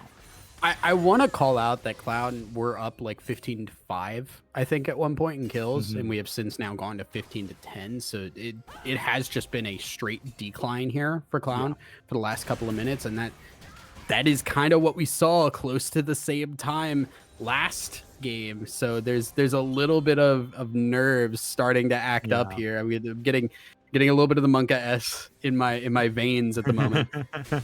Yeah, I mean, the only saving grace here is that they do have a bit of a scaling champion in Paragon here, but I feel like Ezreal is mostly a mid-game champion. Mostly his hit, like, his kind of biggest that he's going to be. Kaisa will match him in the later portions of the game, as long as she finds a way in, and they have a lot of crowd control to set her up. Yeah, as now Silver might be in some trouble here. That's going to be the root, but it's not going to stop the full crash down. That's going to be explosive cast coming across. Prod goes invis, but can't quite find the initiation into this fight. Look at Udyr coming down from the top lane. Does not have teleport, so has to walk all the way down here. But a wave crashing into their Nexus, into their inhibitor turret might stop them. But Daimons caught it out. Sam taken real low. Here comes Udyr as well. Dashing into the backside here. Paragon's going to be able to find one. Look at where he is. He's Paragon's free hitting. And enough hitting everyone here. Kaisa's going to be able to find one. Midorima now finally goes down. Karma finds one. Ezreal finds 2. Ezreal finds 3. Is Ezreal find the 4th one? Nope, but it's good enough. Frozen Titan teleports into the mid lane. That's a huge win. That's the ace. 5 for 2. Really solid fight from Clown there. Sam did the unfortunate Hex Flash to go into that. Was not the right time. Immediately gets caught out, and that is just... Paragon knows he could go in. There is no cask from the Gragas. They saw that go down. They have no worries about that Rel crowd control for a bit, and that's why Paragon's just free hitting while standing behind the enemy team there, was able to shift in to that fight just for more damage, and then comes out on top. A very clean wipe for Cloud Gaming, and that is going to get them the soul, the one they struggled with so much last time here. They're going to be able to lock down. Yeah, and just in case you thought this Udyr had enough shields, now he's going to have more shields. So this is, once again, this is going to be a Yao Yao who's going to be very, very tanky in this front line here. He has that Glacial as well. Just a very solid defensive item for him here. Really, really good place for Clown to be. And, you know, their next big win could net them a Baron as well. Yeah, Baron is going to be the call here, and I think Doom are just saying we have to go for it. This is the desperation Baron play, and they are burning down. Yeah, Diamonds has gone into the pit. Hasn't been able to secure it, though. That's the Magnet Storm coming across here. Diamonds is taken incredibly low. Frozen Titan and Yao Yao are in the middle of it. Prod is going to be the next to fall. Ooh, that was a mid, though. Midoriya taken incredibly low. 67, really low, too. Paragon goes forward, going to get stunned, but they can't stop this Ezreal. Can they get closer? The Miasma is going to flash over the wall to the other side to get around the Miasma as well. Blonde might be a sacrificial lamb here, as Wukong is the only person to get out. There's the TP. They have to CC him, but that doesn't matter. They got the best CC in the game. It's death. You're silenced. You're stunned. You can't go anywhere for the next 43 seconds. A really solid engage there. They saw the Baron get taken. It was a good call, I think, from Doom to just take that Baron. That was the only real opportunity they had to get into that fight. Unfortunately, Midoriya's really far up in that fight. Just gets a lot of damage about halfway through it, and Ezreal just knows he can run up. Paragon's just free hitting from that point on. There's no damage threat. The Gragas is just not doing damage. Blonde is so far behind in terms of this Cassiopeia that the damage is really not a threat unless you hit a crazy petrifying gaze, which we have not seen this game. And Prod is also just not doing enough, gets just shred through like paper. Yeah. And this is looking real good for them too, because not only did they get all those kills there, right? They got an inhibitor. That's big. The other thing, ooh, wait a minute. Cease and desist onto Sam. Prod coming over the wall. True Shot Barrage coming through. Not going to deal a whole lot of damage, but Daimons still committing to this. Yao Yao has joined the fight. It looks like the red team is long gone. They're going to force them underneath this turret. I was going to say that you might see the only person with Baron buff left is Prod. And that's kind of another big thing from that fight as well. That's 4 members less, as Yao Yao, once again, trying to be the TikTok clip hero here, as the next bot lane turret goes down. Silver just gonna keep pressure on this Gragas, and it feels like every time Doom go for an engage, they cannot find it. They cannot land the crucial CC, and they're just backpedaling every time afterwards. And that is why we have seen Clown able to get such a strong lead, and it's only getting worse. Oh no, another petrifying gaze just does not land for Blonde here. And they have to pick up the pace here, because look at this top wave as well. I think there's 2 supers in that minion wave there that's just kind of slow pushing that now they're going to have to deal with and split up, and these HP bars are so low as well, and the poke damage is really, really good. Now it is just kind of a waiting game. Yao Yao is on the side, ready to go as soon as that tower falls. It's just a question of when, and they can't really do a whole lot here now. Midoriya is starting to hit. The Udyr does not take damage. That was not even a quarter of his HP bar as Midoriya is hitting him for 3 seconds straight. Explosive task on the Paragon trying to find the clip, but look at that damage. He might not have been able to damage Paragon, but he definitely found not on Udyr, but definitely on Ezreal now, as now they're kiting away the Yone as well. Finally, they go down, but Yao Yao is still dealing damage in this fight. Frozen Titan is here. There's that ticking damage from that mask we keep talking about. There's that healing from the Udyr as well, but can they clean up this fight? They've been able to get away from Yao Yao, and that's it. I think that's a triple kill for the Cassiopeia. They get an ace as well, and now they'll be able to turn and defend the base as well. This is a big win for Doom. It's a big win for Doom and getting a little bit too close to home for Clown Gaming after game number one. Again, just trying to go for the end, cannot secure it, and they overstay their welcome. It was a good catch on to Prod, but when you think about catching people out, you have to think about what you're giving up on other areas of the map. And that was a free opportunity to go in on Paragon, get Midorima in the backline, which is exactly where Kaisa needs to be to try and kill this Ezreal. Ezreal gone, Blonde still up. The damage source is gone for Clown, and the damage source for Doom is still alive.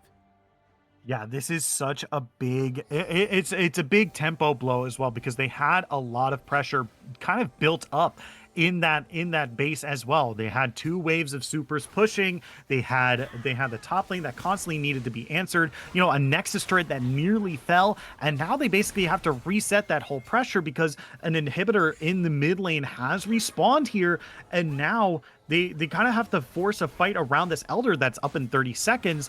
But this is another point in the game where, like, hey, if you lose here, you could lose big. Yeah, and Clown are starting to get themselves close to another situation where one more bad fight really starts to open things up. Blonde. Ooh, that's the ult down. Yeah, that's a real big ultimate down. True Shot Barrage Ooh. comes across a decent chunk of damage here from the poke. Sam, oh man, has to use that crash down just to escape. So inside track onto the Elder buff here. It's looking good. Yao Yao playing a lineman for the team as well. Incidental damage all over. Oh my Wamu. Shinde, dude. Frozen Titan finds one. And now they're looking for more. Magna Storm comes across, and Vi is going to be the first to fall on the blue side. Sam just away, pops the locket in order to live. Yao Yao now taking up the dead with no jungler here. Can they finish it off? Yep, there it is. They might be able to get these executes now. They just need to tap Sam. Blonde. The damage is ticking. Yao Yao might be able to do it from just that incidental damage. They can't quite find the execute. There's one. Sam is two. Midorima is next. They're diving forward, trying to get these squishy targets. Paragon is doing 67, but he's still able to get it. Sonius keeps him alive from the execute, but it's not enough. 5-for-1. Clown Gaming picks up the dub. A solid fight to end it all there. Again, just starting off with the pick from Prob, but this time you had Paragon in the right spot, was not able to counter with the dive that we saw in the bot lane there just a couple of minutes earlier. They lock in the Elder Dragon. They lock in the win. Prod's going to try to do something, but I don't think it's going to be much of anything. Nexus Towers will fall, and Clown Gaming will go 1-1 after game number 2. Yeah, that's going to be the conclusion of day one games here for Clown Gaming. I'm finally glad that we were able to bring this to y'all because what two incredible games from Clown here. Really, really good start. I mean, the first game was a devastating loss, but for a vast majority of that game, it was really, really good for Clown there. And even in the second game, like this was like they kind of proved that, like, hey, that game one, fluke. This is how we are going to get a lead. This is how we close out the game. And they had a couple hiccups. Wasn't the cleanest game that they had, but it was a really dominant one from them and a really good one at that. Yeah, this is the exact kind of turnaround you want after you go 0-1 in the Yeah. game number one. You want to, it was a really rough loss. Your mental's in a rough spot. So you want to be able to get back into the game. This game still had inklings of that same problem, but this time, at least they're able to close it out. That is more than enough to at least get yourself back into a better state, especially going into day number 2. Yeah, and this is a really good game to pick up that mental as well. Keep yourself on a good foot, as well as, you know, a good night's rest as well. Like, I think that they were playing that game at probably around like midnight Eastern time yesterday, before the games kind of started today. Which are, I think we're gonna have more in about a half an hour is when their first game is going to be played today. So it's going to be really interesting. They got 3 games today as opposed to the 2 from yesterday, so we'll have to finish out strong here. We want to see a good clean 4-1 from Clown. That's what we're hoping for here from the team, to move forward in this open qualifier. But man, what is some 2 great games to start off from them. Definitely, and I'm hoping Clown can have taken that day one and sat down, talked about what went wrong, talked about the how we got to those points where the game was in jeopardy and address those issues. Because I think if you just address that, Clown have looked good, pretty solid. They've looked really, really solid outside of those minor flubs that have cost them pretty deeply. Yeah. But yeah, this is that's been it for our day one games here.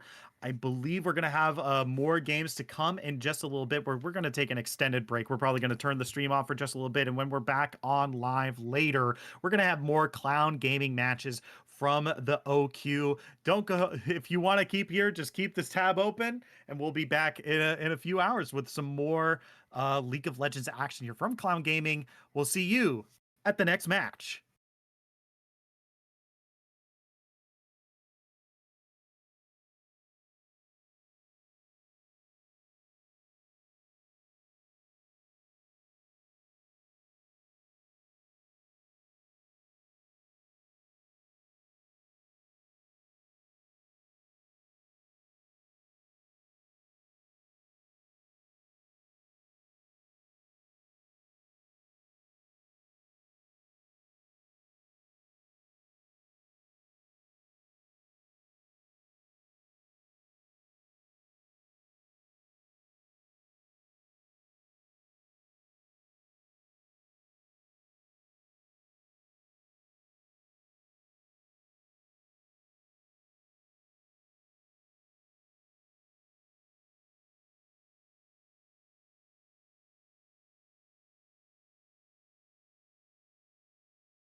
Hello, everyone. Welcome back. It's been a long break, but finally, we have the match ready for you.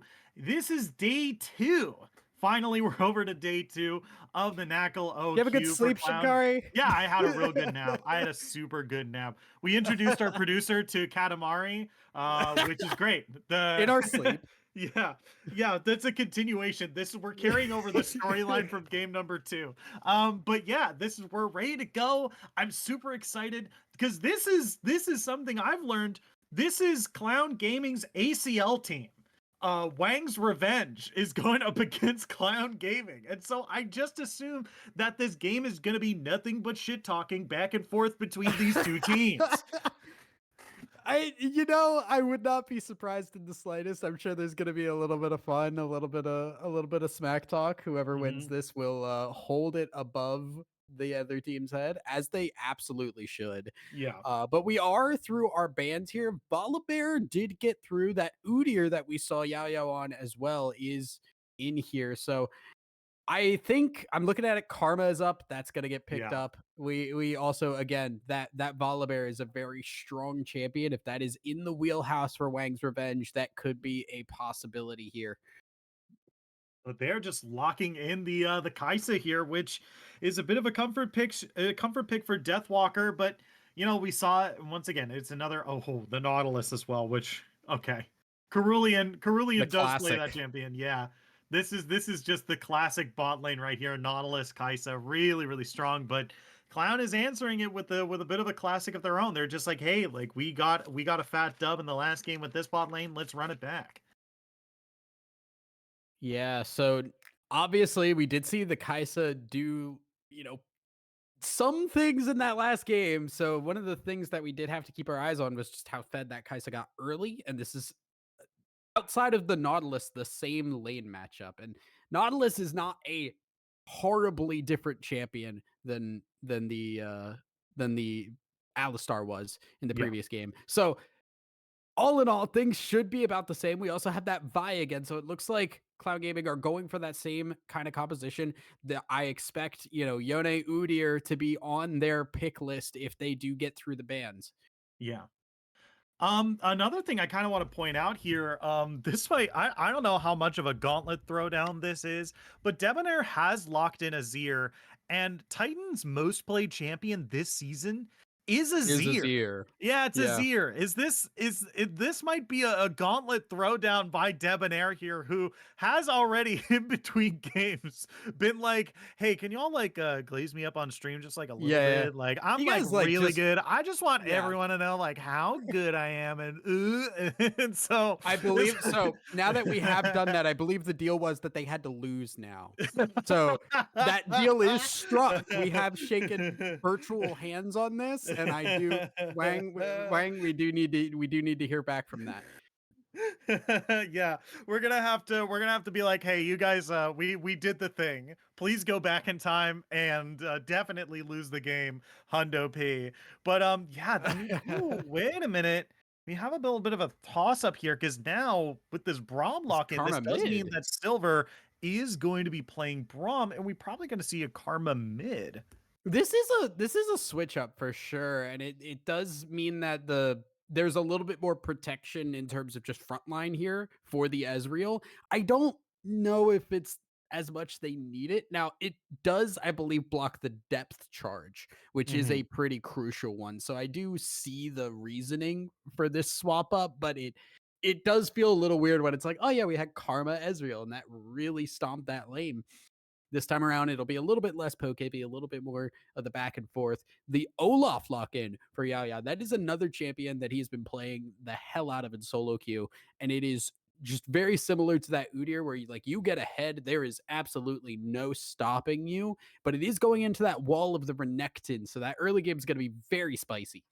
Yeah, it's gonna be really tough just because I feel like Renekton just heals and sustains in longer fights just a little bit better than Olaf. Like Olaf wants to hit that low kind of DP, like that low HP threshold, and then try to just heal all that damage back and turn that long fight in his favor. But it's gonna be really tough just because Renekton's early damage is just so good. It's a really, really close matchup between those two. And I feel like Yao Yao has been playing a lot. We've been, I mean, obviously we have a little bit of a bias just because we've seen Yao Yao play 2 games in a row here, and this is our Yeah, first game with Boil the Oil, right? But yeah. this is not to once again, this is the ACL team for Clown Gaming, and a lot of these players have been on, not only just the last OQ, but in throughout a bunch of other teams that have participated in NACLs and just Challenger League style tournaments over and over again. So these are very experienced players for Wang's Revenge here against Clown. So I'm not gonna count Boil the Oil out just yet, but Yao Yao has been playing a lot of like dually kind of skirmishing champions up on the top lane and been rather successful. Yeah, I don't expect that to really ever change. I don't think we're ever going to see a top lane tank Mhm. for a Clown. But going into this for Nectin, it is a bit worrying. Now, granted, we have, like I said, Yaya has played a lot of Olaf.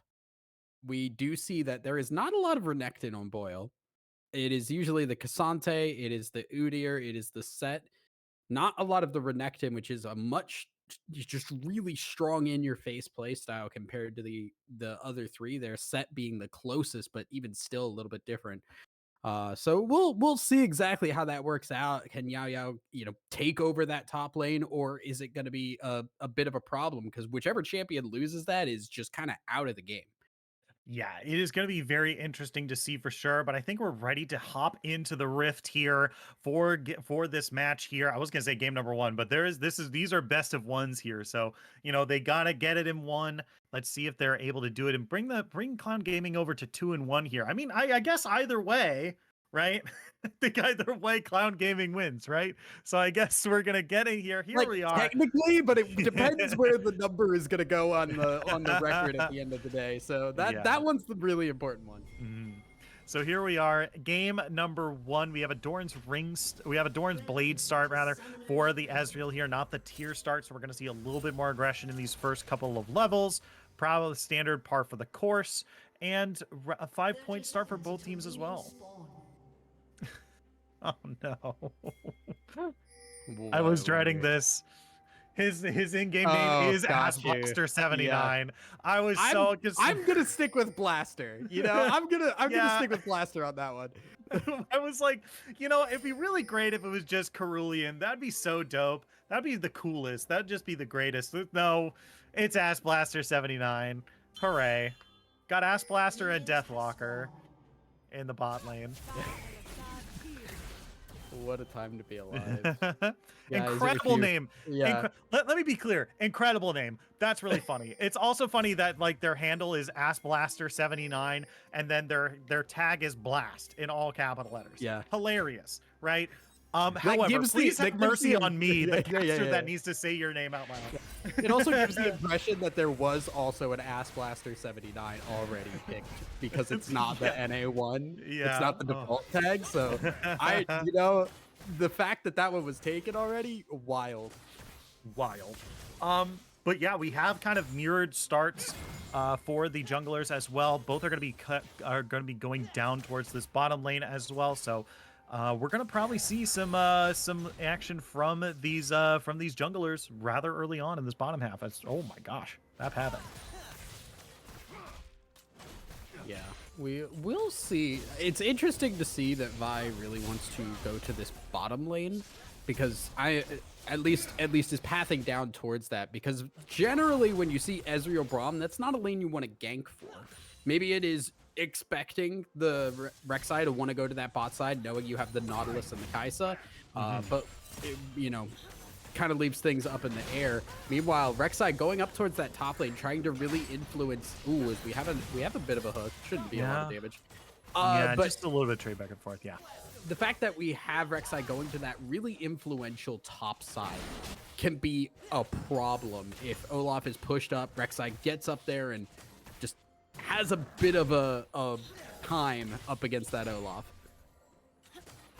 Yeah, for sure. I mean, once again, you have to be careful. It's another hook onto Silver here. Still not a whole lot. But yeah, I mean, this is it's a little bit iffy because, you know, Olaf does have the potential to really pop off in some of these early levels just because of the amount of incidental damage from that passive, right? Like, it's something you have to be a little bit careful of, and this is something we kind of talked about in Champ Select, that, like, you know, hey, this 1v1 can go either way just because Olaf just gets so much incidental damage from, you know, these short trades that Renekton wants to be doing. Definitely. It is a very slow clear here for Rapid, so he's going to be on a bit of an awkward timer. Is just taking the red buff here. You can see the pings going on to the red buff and the Krugs there. They're expecting Rapid to be at the Krugs, immediately going over to that top scuttle to make sure you grab it. This is why you see the Karma mid. It is just very oppressive, and it gets disgusting as it continues to scale up, get that Malignance, get that full AP. We saw what the support Karma was capable of doing. I genuinely think mid lane Karma is the real menace for that champion. Yeah, I mean, that's really the big thing too, right? Because a lot of times Azir, rather short ranged, right, can only really be far away if he has a Sand Soldier. So if he has to play close to those ranged minions, he's going to be eating a lot of Karma Qs, just because of how he needs to position in order to farm. And that's where I think, like, a lot of this damage is going to come from onto Debonair here. And we're already kind of starting to see this as Karma might be taking... Oh, no, never mind. Not their first back. Yes, here we go. Hook onto Silver here. Gonna hop over to Paragon, flash away as well. Gonna get themselves to safety as Paragon's still looking for a little bit more. The root is good. Deathwalker about to get stunned. Flash forward. There's the stun proc, taken incredibly low. First blood for Paragon. And they're gonna be able to secure that for themselves. Huge damage. Can they follow it up? Force the flash from Rapid as well. Rek'Sai is gonna be able to get out of there. First blood goes to Clown Gate. This is so disastrous for Rapid, too, because Rapid just came all the way back down, still has not cleared those Krugs, and tried to go for this gank. They lost a member rather than getting a kill, and Vi has been clearing this whole time, able to walk up, just start those grubs, no threat at all, knows that the Rek'Sai was bot, will get those first 3 grubs. Now we really need to see if Clown can lock the 6 grubs in, the magical 6. Yeah, that's what they've been trying to do this whole time. They've been on the ball for getting these first grubs every single time. It's just getting those second set of grubs there. That's kind of been their, I don't want to say their downfall, but kind of been their bane almost this entire time. As you know, they get the first 3, and then, you know, once the second set happens, the other team just has a lot more prio on itself. I do really want to call out here. Remember last time we talked about the Ezreal's behind, went for the tier and the longswords. This time the Ezreal with the kill backs, gets that sheen in the tier, going for that more aggression. It's very similar matchup, kind of what we talked about before. This time you're ahead, you get the sheen, you keep that power going, and you try to take over this lane while you can. Yeah, now we have might have an issue here with Frozen Titan because Blaster and Rapid are waiting over the wall here. Smart. But that's very, very good timing on those minions is going to make sure that that flash hook over the wall is just not going to land. They're just going to back away here. Very well placed turret dive there, but there's the Emperor's Divide. The CC is so much. Frozen Titan tries to get to wall to flash over, but it's not good enough. Rek'Sai is going to be the one picking up the kill in the mid lane. I feel like I just mentally caster cursed it for Frozen Titan because I was in my head saying, like, that was really smart positioning to stand on the left side of the turret, so if they flashed over, you couldn't hook the Karma. And before I could even say anything, we just see Frozen Titan Azir into Nautilus, into Rek'Sai knockup, and the mid lane is dead. Yeah. And now this is also kind of funny as well. Vi is once again sneaking another objective. Yao Yao has spotted out Rapid up on this top half of the map trying to get the scuttle, and immediately they go for it. Hold on. Silver. Oh, okay, we're good. But up in the top lane, Yao Yao has already popped Ragnarok insanely low underneath the turret. Rapid doing a good job of tanking it out, but Boiler Oil has to pop the ultimate. Is he gonna live? No, he's not. It's 1-for-1 up in the top lane. And I'm honestly not even really sure who that works out for. I want to say that works out for Boyle, because Boyle could just TP back to the lane. But in that case, Yayo should not be up that far. And like we knew, like you just said, we knew Rapid was up there. You do not need to be pushed up that far. You have to respect the fact that you are, even with that ultimate, if you're not hitting people, it dies out pretty quickly now. Your flashing ghost is only going to do so much if that crowd control does find a way to land on you. Yeah, for sure. But yeah, I mean, once again, it neutralizes out this lane up here because they're so close in CS, they're so close in gold that like that. I think that's the biggest thing right here is that they weren't able to get Boil the Oil enough of a lead that now he can fight Olaf pretty comfortably 1v1. He probably still can fight him 1v1. It's just, you know, it's not the lead that they were hoping for. Yeah, this is where you'd love to see Renekton just be up a kill or two and just able to fight out, but you can see just, you know, can walk up, tank that hit into the Q, not really that worried. The passive lifesteal for the Olaf is going to work out wonders and can still just push this. This is kind of what is big about this matchup. The Olaf can just push this lane. Renekton, unless he really gains control of this and is killing the Olaf will always be able to push this faster just because of the axes. Renekton has to walk up and get deep into the wave in order to actually push it. Yeah, as now we see just the continuation of a Frozen Titans just shoving in the wave over and over again into Debonair. And this is like you said, this is what Karma does. And you know, I think this is good because they're setting up right now for that second set of Krugs, which is going to be up in a little bit more than a minute. We have a little bit of if we didn't have enough spectator bugs, one of them is the timer for Grubs and the timer for Rift Herald overlap each other. So it could be a minute, it could be 18 seconds, who knows? But they're on top of each other and there's nothing we can do. Fun. Yeah. We will have to just kind of see now because Grubs are spawning. Now, Renekton has gotten a little bit of a control on this wave. The Karma is not in position for this. This is, again, back foot for Clown Gaming. Again, it has been first Grubs. Now it is looking like they're not going to get that second set. And granted, it's better that they at least get the first ones every time to make sure that they don't get stuck on the other end of that Grub trade. But it does feel a little bit bad when it's like we've had the lockdown on the first set. We just have not been able to get the second set of free. Okay, hook onto Silver, taking a decent chunk of damage down the bot lane. Once again, just more trades down here. As like you said, you know, they got the inside track, but it's kind of like the first two dragons. Oh, wait, no, we're looking for more. That's Glacial Fissure coming across here. Asplash is going to be stunned up, and there's going to Deathwalker going through, but Paragon's already found the kill inside the brush. Deathwalker looking for a little bit more. The ward is going to keep them alive for just a little bit longer. Deathwalker to incredibly low. It's 2 for 1. Down to the bot lane. Clown Gaming picks up both bot laners. Yeah, really forced there from Blaster. Just goes really deep in. Does not have the damage yet to burn through both those champions. Kai'Sa has not hit those breakpoints just yet. And because of that, you fall behind. You end up losing one person in that 1-for-1 trade. And the fact that Bai is right around the corner will give you the second. Rapid looking to fight for the Rift, for the Scuttle here, and I think he picks it up. And now they're stuck. There's the Nautilus as well. Nowhere to go. Frozen Titan has TP'd in, but it's a little too late. And now it's 4v1. Frozen Titan flashes over the wall here. It is finally safe, but not yet. Hook, knock up the CC, the damage, the Rapid is on a killing spree. And just when they thought it was safe to get Scuttles, they lost 3 members. Yeah, death timers are non-existent. Remember a couple patches ago, we did lower those in the mid game, which means they are going to come up a lot faster. Nautilus, they're ready for the fight. Catches them out where they haven't reset yet, and that gives them a bunch of kills. The TP in from Frozen Titan is just the cherry on top.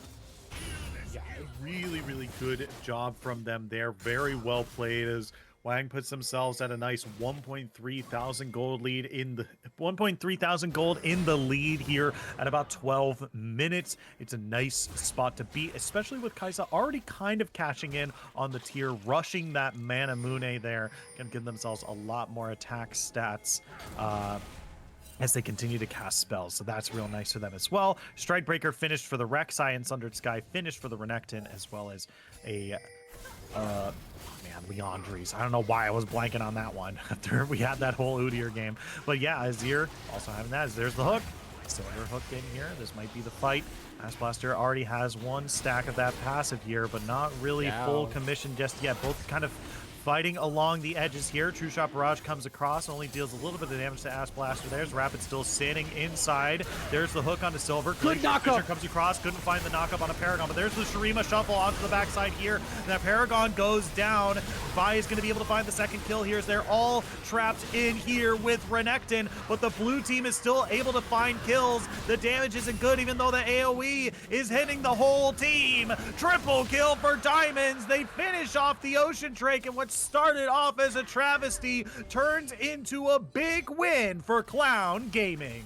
Yeah, and before that fight even really broke out, you just saw constant poke from this Karma, from this Ezreal, constantly hitting them, dropping those health bars more and more, making it more difficult for Wang to take the fight if they decide to. By the time they actually pull the trigger and go in, lots of great knockups, not enough damage to chew through the health bars, and you've lost enough before the fight even began that Clown are able to lock in that win for that fight and get their second dragon. Yeah, this is really big. 2 Drakes this early on kind of locks in a lot of prio that now has to be on this bottom half of the map here. This is kind of the thing that people were talking about when Elder first became a thing, or even just like the Dragon Soul in general. Getting the first 2 Drakes does set you up real well, but also what it does is it draws a lot of attention. You want to deny that soul point away from your opponents, right? So now you know in about 4 minutes, you probably have a good idea of where Wang's Revenge is going to be on the map. Yeah, it's going to be a little bit tough, Wang's Revenge. While they are equal in those kills, it does feel like they're just kind of on the back foot right now. It doesn't feel like they are in control of this game. You can see with that win off the Dragon, they're able to reset. Clown Gaming grabs the Rift Herald, and now they have an opportunity to break first turret here, get an open map, which is even better for this poke. They just get to continually try and siege, get towers, get stronger from that. As long as they can avoid the hard engage while they're all split up, Clown Gaming are in a really solid spot for the next couple of minutes. Yeah, it's looking pretty good so far, and yeah, I mean, Clown Gaming it's been back and forth, right? That's why these kills are so equal. You know, I don't think one team at this point really has like a gigantic advantage over the other, in my opinion. But you know, here we go over the wall here. Here comes the channeled Hex Flash. Oh my! They baited me. He baited me. I wouldn't have hated going for that, but. I also do understand the worry and the fear of just seeing the possibility, but also just not being sure. Now, Debonair, good escape, but that is a 0 down. Not going to be useful for a possible team fight in the next couple of minutes. Yeah, it's a good force to use. I think you hit the nail on the head though. That it's going to be down for a couple minutes. It might be up for the next dragon, but I think that's kind of like the big thing here. That I'm like, oh. You know, they might have it available for that. As God, no. This is why Karma's played top, by the way. Yep. Yeah, this is awful. Oh my God, oil. He's really low. He has to pop Dominus for that. Yep. Holy. Again, this is why I was saying Karma with a gold income is really where you want her. Support is not where her strength is right now. You give her that solo lane income and she gets the Malignance a lot faster than she would at support. She gets a lot of other great items that cost more in the mid lane, and it makes that ult Q disgustingly strong. Yeah, and not to mention, like, this Karma, that's like 0 and 3 Karma, right? Like, that's a Karma that, like, has not had the greatest of early games. They're even down in CS as well. And that's all they need. That they just needed a Malignance and some Lucidity boots. And now they're just throwing out these empowered Qs all the time and just dealing just too much damage. It is definitely one of the more interesting champions for this season so far. It has been a point of contention for a lot of players, I think, and now we're seeing why. Yeah, it is very strong, and the scary part about it too is the shields are still going to be good. The shields are going to pop. Yeah, that's the thing, because like a lot of people were talking. I think when Seraphine first started being played by Pro, people were they were building her straight damage, and people were like, why aren't they building her support? Like if they're playing your support, why are they building you so much damage? It's because the AP scales. It's just really good scaling anyway. Um, and it's just like, yeah, like, oh, we're building straight damage, but like my shields still scale with the AP anyway. So it's you think I'm gonna be dealing damage, but actually I'm just doing my support role a little bit better. Yeah, we do have Rift Herald used to grab one. Early engage. Yeah, here we go. That's the depth charge. They're diving so hard for Paragon right now. They did not find him. Emperor's Divine comes across. They might have finally found the Ezreal, but they've already lost one. It's 4v4 now. There's the big karma damage coming across. Aspalash is taking incredibly low. Yao has finally joined the fight, but he's so far away from the rest of the team. Boil the Oil still looking for something. Ash Blaster on the wings. But Yao has joined the fight. Let's see if he can find something here. Man, 1-for-1 trading the 80 carry for the jungler here, and that means they're going right for the dragon here. First Hex Drake.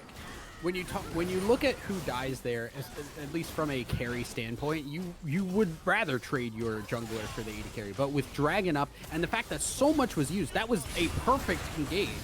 Ooh, Silver blocking up a little bit of damage. Look at that damage. The Malignance is so good. Yao comes in, pops the Ragnarok, slams down the axes onto Kai'Sa, but now Rapid is in the Dragon Pit. True Shot Barrage comes across, but the Dragon is denied. They've ulted onto Diamonds, but they've waited and flashed over the wall. The patience is so good. Now Boiled Oil is fighting Yao over the wall. Paragon comes in. Rapid's taking so much damage. Diamonds goes through the Hex Gate. He's looking for Azir. Does not find him, but they're able to clean house. Clown Gaming picks up more kills under their belt. They're gonna find this Renekton. I don't think Renekton gets out. Yeah, I don't think Debonair gets out either. Paragon finds a kill. Boil the Oil so low. The Undertow finds the kill too. They get nearly the whole team. I'm fairly certain. Ash Blaster and Deathwalker, I think, died before as well. Yeah, so that is the delayed ace, I believe, and Clown Gaming just controlling things right now, and it all goes back to that first fight we talked about where the setup was perfect for Wang, but they didn't have the damage because of the shields. It was the Locket combined with that ult E from the Karma shield, just impossible to chew through. Paragon did die, but it took so much longer than they were expecting, and with that, Frozen Titan was able to just pump out damage for the rest of the fight. Didn't matter that they lost the Ezreal at that point because the damage was already done and there were no cooldowns left for Wang. Leads into that dragon fight where again, Wang just don't have the cooldowns to try and fight it. Clown Gaming didn't use a lot of their ultimates in that previous fight, able to clean up and grab a bunch of kills even if they lose the dragon. Paragon getting a little greedy here. Deathwalker did so much damage there, but they're able to answer in respect here. But there's the depth charge there is now. They're kind of stuck in this weird kind of skirmish here. Yao has joined the fight. Ash Blaster goes down. Now dived onto the backside here. Debonair is in trouble. Did they go over the wall? Diamonds chases. Debonair gets you real low, but the Malignance is doing a whole lot of damage. They might be able to finish it off. But Frozen Titan finds that one. And Yao over the wall finds the double. And that's 3-4 for 1. They're going for the 20-minute Baron.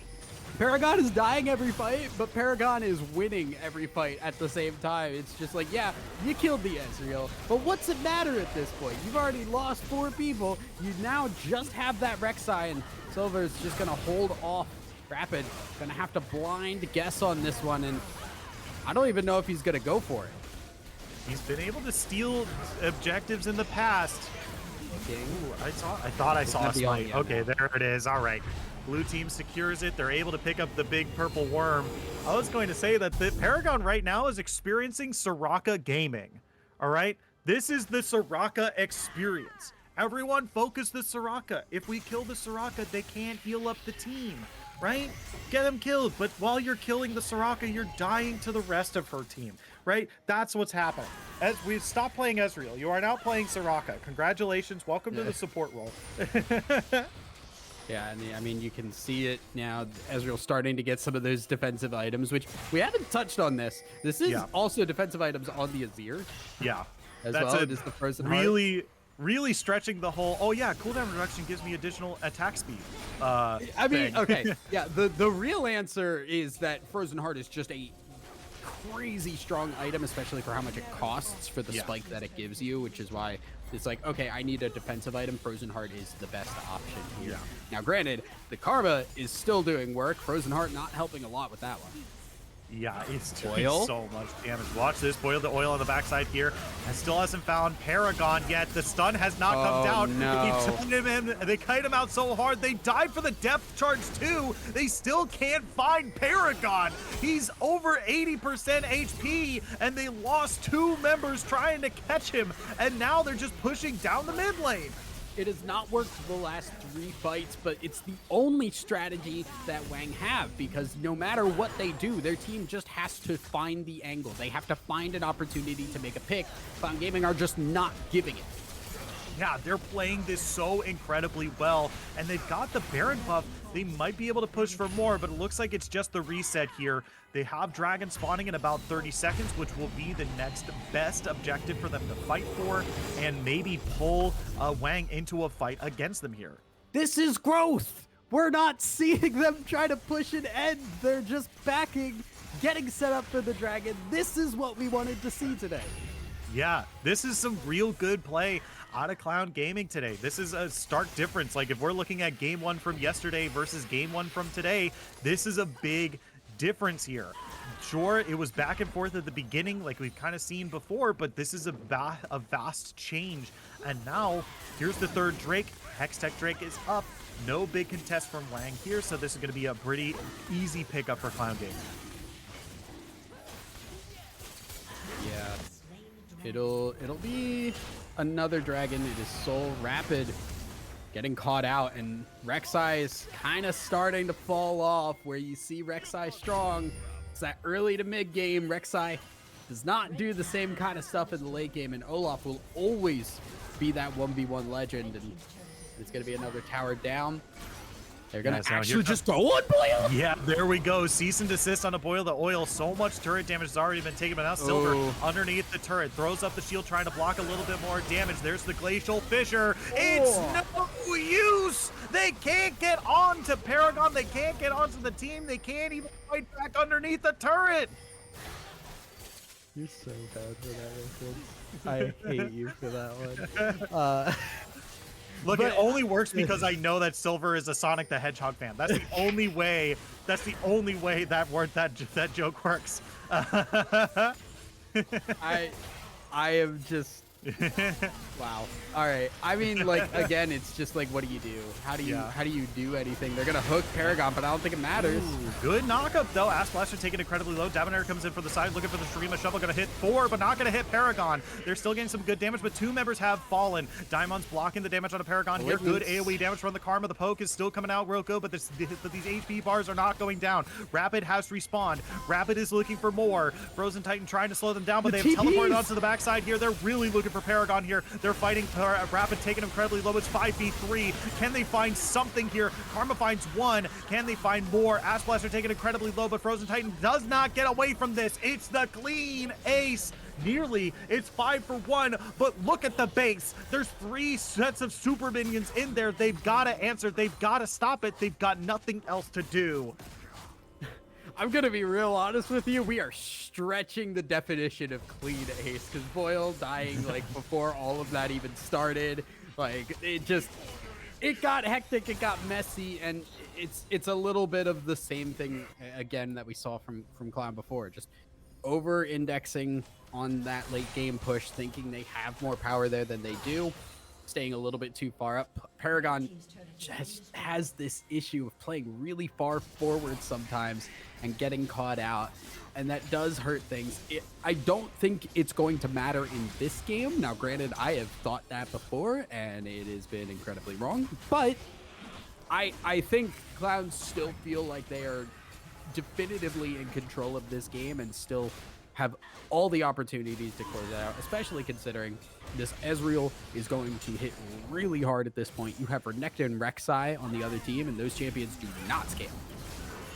Boil the Oil might be in a little bit of trouble here, but gonna finally peel all the way backwards. We've got Baron spawning in about 20 seconds, so that looks like what both teams are kind of setting up for here, but it could also be GG depending on how much could if Clown Gaming gets a big win here, this could be GG, but it could be a very easy Baron because look at these waves as well. 2 super waves coming in to the bottom side here. Kaisa and Azir have to answer, and here we are, we're on the Baron. It started up. And it's just going to be taken.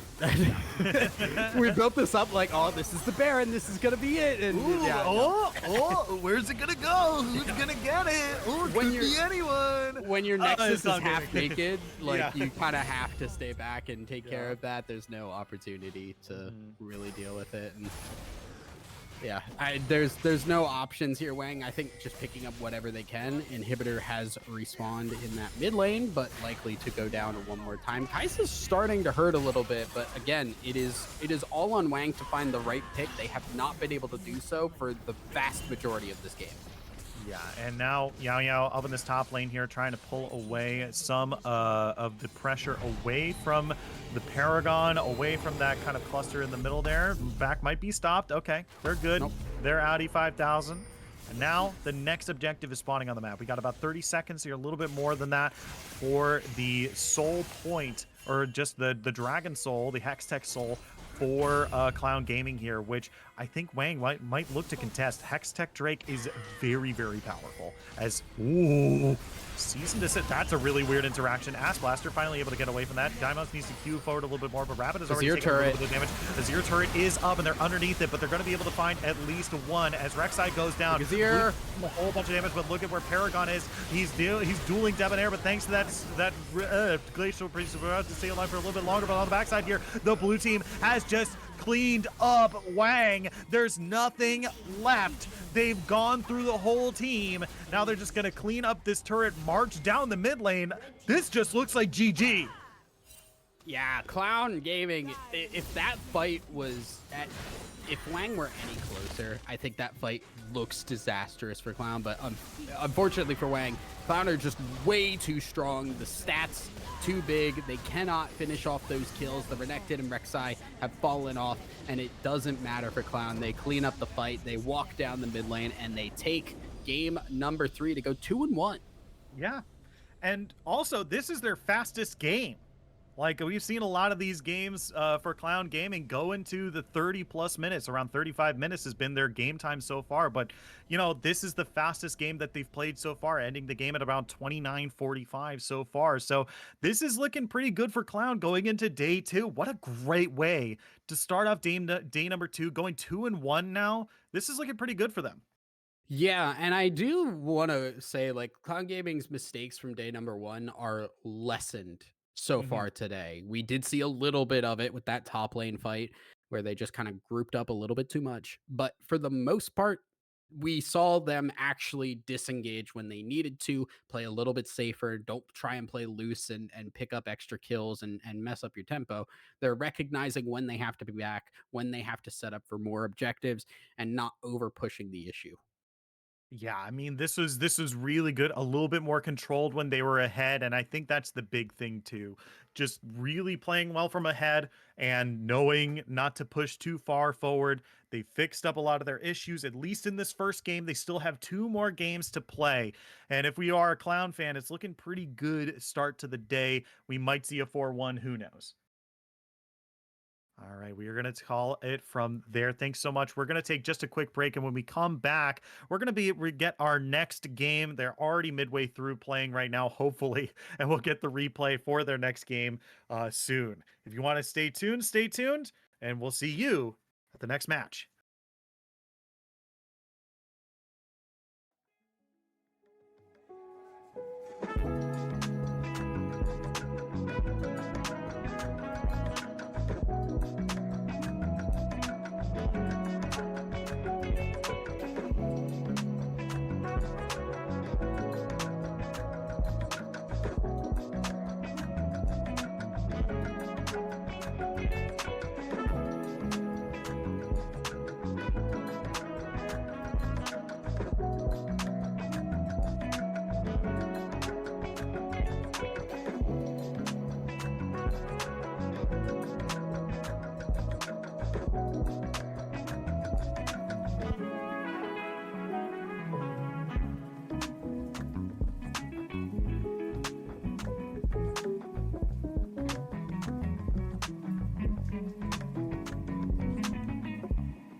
Hello, everyone. Welcome back to the coverage of the NACL Open Qualifier, day number 2, here at Clown Gaming. My name is Shinkari. I'm joined by Thousand Eyes, and here we are in picks and bans of the third match, or rather the fourth match, for Clown Gaming. They're up against CCG, who is a force to be reckoned with here. A Yeah. very strong team, and this will definitely be a test for the Clowns. Yeah, a lot of well-known names for anybody who has been following the scene for a while here. We have Crimson, we have Yukino, just everybody is keeping their eyes on CCG. They were highly rated going in. Currently 2-1, or is it 2-1? I'm blanking Yeah. on. Yeah, Yeah. okay. I look, it's been a long day. But it's currently 2-1. So I think at this point, I would say like be having a loss this early is a little out of what people expected for CCG, but Clown have an opportunity to make a really solid upset here. Yeah. Funny enough, they did lose to Gentle Hearts Gaming, another team that took a win off or that beat Clown Gaming last time at the last OQ. So pretty interesting start for them here. But I will say that I feel like a lot of CCG's bans here feel more targeted than really answers to some of the games that Clown has been playing these past couple of games here, like Olaf is open, Udyr's open, Karma's open, Ezreal's open, and it looks like Clown is just mostly running back the same comp that they played against Wang's Revenge here so far. So far, they've taken the Braum a little bit earlier, so we do Mhm, have not the flex here, but it is going to mhm. be that Karma, Braum, Ezreal. You know, we saw it last game. The mid lane Karma was disgusting. The Ezreal, it died a lot, but also like that was the only person that ever died in fights. and Mhm. Paragon was still able to do a lot of damage here. So I'm excited to see this composition again. I think it worked really well for Clown, and I also like that they're just sticking with what they know worked. Yeah. And finally, this last lock in here, we finally have Hui online. This is a bit of an interesting pick. It's been having, I feel like a lot of folks have been playing it in solo queue recently to like varying success. He hasn't been like the most played champion, but he has been, or the most successful champion. He doesn't have a very high win rate, but I feel like a lot of people are still kind of experimenting with him. And it's going to feel like it's going to take a while for him to really set foot and how good he is, just because like he's got 9 abilities, he's got 10 abilities, he's got 10 abilities, right? Like this guy is really tough to really get down perfectly here. So he's the I feel like he's the AP version of Aphelios with the 200 years coming to show here as we get into the last bits here. Gonna be interesting to see that Hui mid, but now we're finally seeing these last picks here, and Sejuani is gonna be locked in for CCG. Sejuani is an interesting one. I've heard like minor rumblings of her return. It is interesting to see with the Kaisa and the Hui already locked in. Usually you want that with a solid auto attacker on that melee side. So gonna be a little bit harder to get those stuns. We'll see also if it's the possible top lane Sejuani as well. I would expect not with the Darius lock in. That is a Yeah. hard call for the top lane. And now I could see CCG just kind of struggle. Whoa. Okay. Ooh. So Darius into Fiora is our top lane. And again, it is just fight on that top side. I have casted Crimson before. He likes to fight. I'm not super surprised by this, but I am surprised it's the Fiora Darius matchup. Yeah. Yeah, and like you said, Crimson likes to fight, but so does Yao Yao, right? Like we've seen Yao Yao in the past few games just continue to pressure that top lane, continue to pick champions that want a 1v1 fight, and we see that happen so much by Yao Yao up in that top lane. And Fiora and Darius are two champions that are going to deliver on that promise, right? It's just going to be interesting to see how this plays out because I don't think it's just as cut and dry as a Jax Fiora matchup where whoever gets first blood, whoever dies first, that then the entire lane is just thrown into the person who got the first kill's favor. So I'll be interested to see how this plays out for sure. The Wukong in the jungle is something we saw um a little while ago, a couple games ago. Oh man, I think it was against It's Doomed. But man, this is a good team come to once again protect Ezreal all the way in the back there. Yeah, I mean it does, but it also doesn't at the same Okay. time, right? Because yes, you have Braum Karma, but at the same time, you don't have like a front line, and Ezreal Mhm. really would like that in a fight. He wants fights to be extended. The longer the fight goes, the better for him because he will output so much DPS. He will be shifting around. He wants his cooldowns to come back as much as possible. And a Wukong and a Darius will not elongate that fight to the same kind of degree as something like the Sejuani on the opposite side will. Right. So it is a little bit more of that kind of skirmishy, fighty style that we have seen from Clown Gaming like all throughout today and a little bit of yesterday. But it is a little bit more like, all right, Paragon, you have so much protection, like we saw last game where yeah, he died, Mhm. but took 20 years to kill him. So I Yeah. like this. I am worried if the Wukong or Darius fall behind, this composition just kind of dies, and that's Yeah. that's a concern. Yeah, for sure. But once again, we really can't know until we see the execute on the map. So let's jump into the rift. Let's get into into once again. I'm just tricked into saying game number one because I'm so used to seeing best of threes. But yeah, here we are, Clown Gaming versus It is game number CCG. 1, technically. Yeah, I mean there is only one game though. So here we go. We're on Still the game number rift. 1. Yeah, still get look, you're not wrong, okay? I just don't feel it's within the spirit of best of one to say game number one. Because that implies there's a game number two. Yeah. Well, And there isn't. Welcome to I just Summoner's we're Rift. just not counting. Numbers are fake, actually. So we'll keep numbers with are that. fake. Yeah. You're so I've right. never for that, seen a SC. number in person, actually. So. Yeah, I haven't. You can't prove me. Then they tell me there's imaginary numbers. Like, come on, guys. Like, at least Yeah, try it to make it sound yeah. real. And then they tell me numbers equal letters. Come on, Yeah. everybody. What are we doing? Yeah.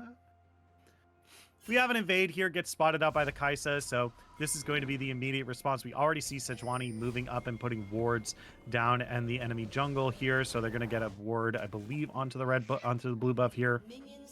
He's gonna be not even. Oh, okay. I thought Sejuani was sticking around for a little longer to actually take it.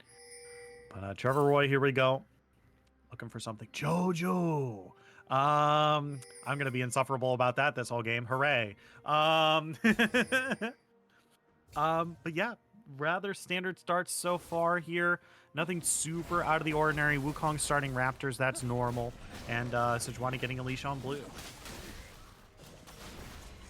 Yeah, we'll see here how things kind of play out. Now, top lane is obviously where I'm most interested because Darius Fiora, how could you not be? Yeah. That lane really just gets really, really feisty level 3 when everybody has their abilities. It's all about that riposte, right? If Fiora hits the riposte on the Darius E, completely changed fight. But if Fiora gets grabbed, pulled in, it becomes a problem. So we'll see how that works out. It's also interesting to note Crimson decided for that Conqueror, which is the much more fighty, I want to just beat the crap out of you, as level 2's hit. Yeah, Braum is already going in, stunned onto Trevor, but a really well-timed hook is going to pull them towards the wall. Really good job there. That's some Nautilus mastery. That's how you know the person is very good at Nautilus. Yeah. So it will just be the disengage, but again, you know, Kaisa Nautilus never known for hitting level 2 first. It's not. Yeah, you think like level 2 really good fight level 2? They don't hit level 2 first usually, especially against something like that Ezreal who wants to keep them level 1 for so long. But now I'm just keeping my eyes right now on junglers because we have Sejuani already finishing, and I love this Yao not sticking around. Not, expecting bot to be the start for the jungle and not sticking around with the wave pushed in. Got the wave pushed in, backed. Does not want to be there for the Sejuani to show up and ruin his day. Yeah, as now we're already getting some first moves here in the jungle. Over the top half, a whole lot of pings is down here. That's going to be the passive already thrown out. Silver is going to be able to find the stun. EU Red taking incredibly low. That's the last auto attack. Will Ignite find it? Yes, they will. Silver finds first blood. They can't quite find the kill onto Trevor, but that's already 1-0 in favor of Clown Gaming. Yeah, it is a little unfortunate it goes on to Silver, but it is still a big win, and it means that the wave is going to get shoved in. They get a free back. So even if the gold is not going to the right place, it is still a major tempo advantage for this bot lane. And that's great because Clown have been really prioritizing a lot of these early objectives. Outside of the second set of grubs, Cloud have really done a good job getting all the early game objectives, getting those first dragons, getting the first grubs, the Rift Herald. Clown have controlled early games really well. It's just been trying to close them out cleanly. Yeah. And now Crimson feeling the pain of that Darius matchup, but immediately answer by Buenos Dias. Good day and good night. Crimson picks up the kill in the top lane after a masterful bait. That's a Buenos Noches, I believe. That's correct. I was but not I think sure a little about translation. You know what I mean? Buenos Dias means good day. Yeah, I'm good not. with that. I'm not. Look, English is my first language, and it's still a struggle. So Diamond's coming in here, flashing forward, looking for Crimson. It deals a decent chunk of damage. There's a riposte, but not going to stop the damage from the funny monkey. As now Frozen looking for a little bit more damage onto Jojo as he takes him pretty low. But the fights are going to go back and forth a little bit. Frozen Titan taking a little bit more damage here. So, Sejuani's coming in for the side, but here we go. Battle of the bot lane. Silver's taking incredibly low. EU Red going to be able to find that kill. Paragon finds the stun, but will he be able to turn it around? I don't think so, as that's going to be a good hook. Paragon in some trouble. Does not have that E available. There is the snare, but they still can't connect the damage in order to finish Paragon off. So they're just going to back away here, reset with one kill under their belt. Yeah, so they're just getting caught out, dying really quickly, and the early good start for that bot lane feels like it's disintegrated away a little bit in the top lane too. Just, Yaya just not prepared for the lane gank. Oh, a smart lane gank from Buenos Dias just to run in there and make sure that Fiora had the help for that fight. It was a very good bait and a very good confirmation on that kill. Getting Fiora ahead really important because she will just out-duel this Darius if she can get a solid lead into the late game. Yeah. And that's really the big thing here. Crimson, we saw that Yao Yao was able to do a decent chunk of damage just by himself. Oh, Jojo in some trouble here. Silver has shown up. There's the passive already. Once again, Yao Yao 2v1 up in this top lane. It's another bad story. His Q is going to heal him up just a little bit, but the grand challenge is going to heal Crimson back to full after finding another kill on the Darius. Yeah, it's unfortunate because Darius just falls off really hard if he ever loses control of that lane, and to lose it that quickly is pretty disastrous. Yes, you can still try and look for those resets come mid to late game as long as you can get your stacks down, but it's a lot harder to do so. It does not give you that power point you're really hoping for. However, Gone Gaming do what they have always done and grab those first grubs. Despite that, I saw Diamonds there just doing them. Thought about going to help, realized it was not going to be worth his time. Just continued on his day doing grubs. Yeah, death, taxes, and Diamonds getting first set of grubs. That is those are the three assurances in life. I think it's actually it's death, getting the first set of grubs, not getting the second set of grubs. Yeah, and then taxes. Yeah, and then taxes. Because numbers aren't real. Yeah, of course, numbers aren't real.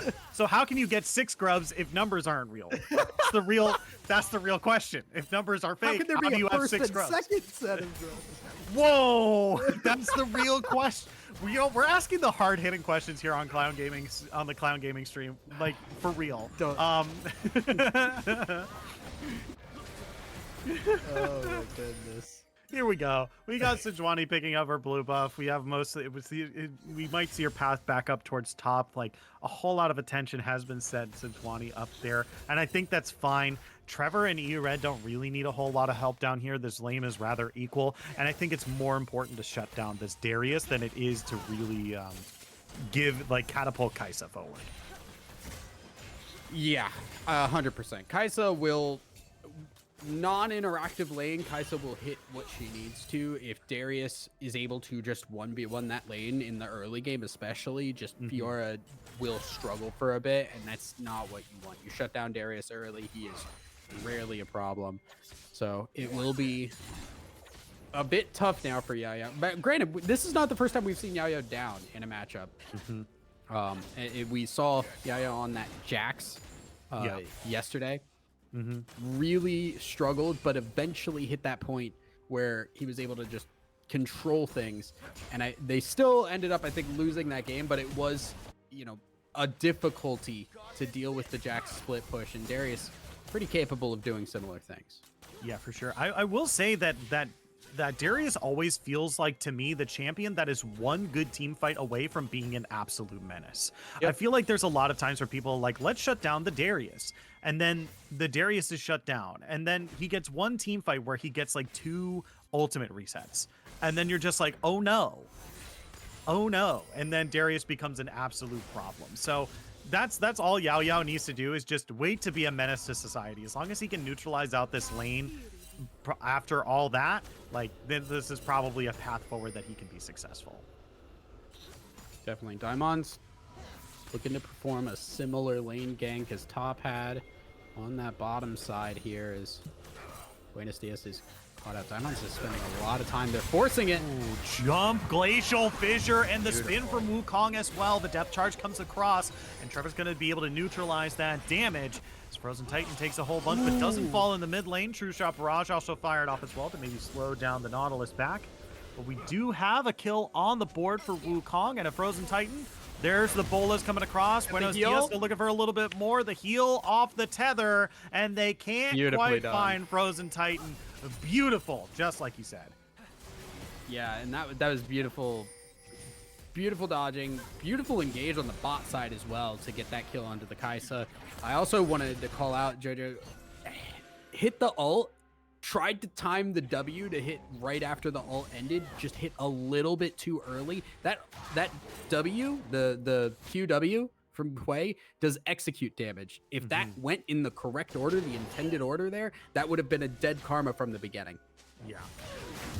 Wei does have, once again, a million abilities as Daimons. I'm not going to remember the names of all of them. Nope. I'm just going to say QW, QQ. Yeah, my name is not Quick Shot. That's not happening. Yeah. And just like clockwork, hey, look at that. Look who's getting, isn't that weird who's getting Krugs? That's weird. That's crazy. If you had told me before this game started that Clown Gaming were going to get the first set of grubs and then not get the second set of grubs, I would have said that's a day that ends in Y.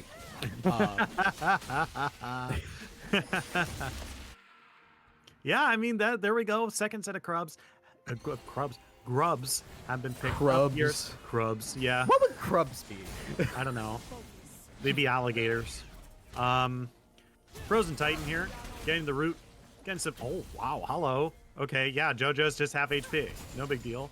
Yeah, Wukong already kind of positioning here early for the Drake. Up in about 27 seconds. They might have found Trevor here. He's in some trouble. W over the wall. There's the dash as well. Whoa! Charge across. Ooh, Paragon might have gone a little bit too far forward here. Immediate response for the team is going to bail him out of that one. But yeah, that's the 4 members down here in the bottom lane for this Drake. It is going to be an Ocean Drake here, so that's not going to be the soul this time, but a little bit of easy take for them. But Sejuani already in the pit, and Hui's coming to answer.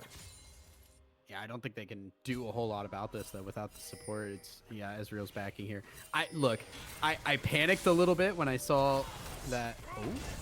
Oh, okay. Paragon might be in trouble here, actually. Yeah, here comes Buenos Dias over the wall here. Good arcane shift into the Destroy Bush, but it's not going to be enough as now Silver is in some trouble. Flash over the wall. Buenos Dias still looking for it. Dobolas comes across. JoJo, meanwhile, mid lane is going to go down. It's 2 for 1 across the map. And it's still anyone's game for this dragon as Frozen Titan teleports up in the top lane. Crimson dash and repulsed at the same time. Frozen Titan still trying to stay in this, but doesn't have enough armor, as that's going to be Diamonds. Rooted up. W, reactivation. Hook pulls him back in. Buenos Dias, flash over the wall. Still looking for something. Yao Yao joined the fight, trying to pull in EU Red, but gets stunned midway through. Diamonds still trying to look for it. Dunk onto EU Red, but can't quite find the damage to finish off. They're so low. HP bars. No one on CCG goes down. Yao Yao still looking to fight here, trying to dive back in. True Shot Barrage finds one. Then Prom finds the other. They're finally able to connect the kills. Clown finds 2. It's a 2 for 1 down around the dragon. What an insane set of circumstances there. You have Diamonds getting caught, flashing over the wall, leaving Yao Yao in a really bad spot. Yao Yao's getting people low, gets the dunk down, but doesn't get the kill on anybody. Bleed takes them so low. They lose Diamonds, then they almost lose Shiesty, but the Guardian from the Braum flying in to scream, "Get down, Mr. President," keeps them alive, takes out 2, and it is overall a pretty even trade. Yeah, but now it looks like they might have just done a leash for the dragon here, as Buenos Dias does show up for the dragon here. Yeah, they're not going to be able to steal that away. So 2 Drakes for CCG. Going to put them a little bit ahead in gold as well. 14 minutes in, we have a mountain map. As once again, we got a disco party in the dragon pit. Yeah, we're going to see if CCG can close out on that. JoJo might be in some trouble here. Tether coming across, half HP, rooted up inside the Malignants, inside the Empowered Q is now Silver. Down to the bottom half here, not going to be able to block up the depth charge, but the Glacial Fissure is going to be able to answer. Elred dives forward, looking for more. Can they get the stun off in time? They're not going to be able to save Silver. Now Paragon trying to get something here. Going to be able to get it good, but here comes Buenos Dias in from the side. Trevor is real low and trying to turn it in for a 2 for 2, but not going to be able to seal the deals. Buenos Dias gets it. Frozen Titan shows up to the bot lane. Look at that Empowered Q damage. The Malignant's doing so much work. Frozen Titan still wants to fight another one. They're dealing so much damage. They got to run for their life. There's the E. There's the tether. Can they get it? They're not going to be able to find the root, but they're still fishing for it. They can't quite find it. They're going to. Wait, they're still going. Oh, so incredibly close. They're not going to be able to find it. I tense up so much every time I see Karma walking up and I know that ult is ready. It's just so scary, but they do not confirm any extra kills there. Bot side, it's just, you know, getting caught out. A good depth charge. Paragon tries his best, but doesn't have the ability to go toe-to-toe just yet. Daimon's gonna look for this fight. Yeah, W, there's the spin as well. Here comes Silver up from the run as well. Jump. They're spell immune, but they've got nowhere to go. Yao Yao picks up another, and they're going to be able to find themselves in control of this top half of the map for at least a little while longer as they start up the Rift Herald. This is on Vision. They are fully aware this is happening, but there are the 80 carries nearby, and honestly, both those 80 carries are really strong. The Kaisa ult is not up, and that's a really big one for this kind of fight. So they're not going to try and take it. It is going to be the Rift Herald picked up by Diamonds. And Cloud Gaming continue to see the top lane of Grubs, no Grubs into Rift Herald. I don't think they got that in their first game. I don't think they got Rift Herald in the first game. I think I remember the intelligent, man. Okay, come on. You've been sounding intelligent the whole time, okay? Let me have one, okay? Let me have one, actually. As now, here we go. CCG picking up the Raptors here. Not really able to respond. I don't think a big fight is going to happen off of it. So, Hwei pushing down the bot lane. Fiora continue to push down. Yeah, my biggest concern right now looking at CCG is just this Hwei is he's really behind. Yeah. Really struggling, and the Karma just controls Hwei every single time. Renastius is gonna peace out from that. We do see tower goes down on that top side. That is the first tower, and that is gonna go over to Fiora for the first brick. Fiora hitting that mid game in stride there. 1.5 items. Diamonds gonna have to run. No, I'll be okay. Yeah, here we go. Frozen Titan sees it happening. JoJo gets takes a whole bunch of damage, but I think they're just looking for it. Not going to be able to finish, seal the deal here, but Buenos Dias is 3v1, going to be the one picking up the kill onto Karma down the bottom lane. I don't think that Frozen Titan had to go for that play. I think there was a strong possibility of just walking up. No? Once you saw them hop over the wall there, because they blast coned him. Oh, so you blast cone, you want to walk up towards red buff. Yeah. Okay. Yeah, I see. I think they mostly saw that like JoJo was really low and they could probably burst them, but you know, this is the difference between maybe Magic Pen Boots and Ionians, you know what I mean? Yeah. Yeah. It possibly, I don't know. Probably. But it is a little unfortunate that the Karma does go down. It doesn't matter, clearly, as we've seen in previous games. The Karma could be 0-3 and still pop people like nothing else. Dragon is going to be spawning now. This is where things start to get a little bit interesting because Cloud Gaming have no Dragon. CCG have 2. CCG are able to get a third here. They're in a good spot for fight. Where is Kaisa going? Yeah, EU Red diving heavy onto Paragon here and taking immediate punishment by Diamonds here. But Diamonds forced to flash to get on top of Karma, the top of Kaisa rather, as Karma seals the deal. Is now Yao Yao trying to find Trevor Roy. There's the 5 stacks. Can he get the dunk? Oh, well, he's just going to let it happen. Okay, cool. He's not even going to use his ultimate there. As Buenos Dias might be in some trouble. Hwei gets a turret kill down the bot lane, and Fiora continues to push up in the top. They're getting these good wins, but they're losing turrets across the map. I don't know what happened with Red there. That felt like a crazy moment in history. Like Red just jumps in out of nowhere. I part of me wants to say it was a mistake or just a miscommunication, but hard to tell without knowing much. Now Yao Yao in a whole lot of trouble. CC'd up there. Now they're trying to turn around. Buenos Dios flashes over the wall here. Silver taking up that way. Ultimate, not going to be able to do a whole lot, but Diamond's looking to seal the deal on the Buenos Dias here, but finally gets the stun. Paragon caught out. Ooh, E over the wall. Immediate locket. Oh, the flash shield from Karma too. Going to be able to save Ezreal from certain death and going to be able to get away from that, but There's so many low HP bars on Clown right now. They don't even need to get the kill. Silver sacrifices himself to get hooked by the Nautilus, as now they're looking to fight maybe over the wall. Fear on the Diamonds here, but they still can't quite fight. They're still low on HP. Shield is going to keep him alive for maybe a little bit longer, but Kaisa finally finds the kill, and they're going to be able to find that mid turret as well, as these, oh no, EU Red dives forward, double kill, as Diamonds once again looking to punish. EU Red taken incredibly low. Paragon finds the kill. It's a 1-for-1, but CCG still in control of this game. Yeah, that's another kill to the Ezreal, though. Kaisa is just going crazy, just diving in super deep, and I don't know if it's worth it for a 1-for-1 in that scenario there. With all of that, too, we do see Clown Gaming grab that dragon, which is crucial for them. It does extend this timer just a little bit longer. Now, Baron up. The Fiora push is a threat, and it's not going to be easily matched by that Darius just yet. In the 1v1 fight, yeah, sure. But in terms of actual tower pushing potential and capability here, it is all Fiora. If you leave her alone, she will take an entire lane's worth of turrets down with her. Yeah, that's just the name of the game for a lot of these top laners right now. A lot of them are very adept at split pushing and dueling, right? A lot of the most popular top laners right now do fit into that niche. And so even though we haven't been seeing a whole lot of it in Clown Gaming's particular games, but I mean, maybe that's not true. We've seen Yao Yao do it so much. But yeah, I mean, that's basically what's happening here. I I feel like I'm the only person left on the Hullbreaker train here, as I assume that's what excuse me, Fiora would be looking at if that's what she's going to be continuing to do for the rest of the game.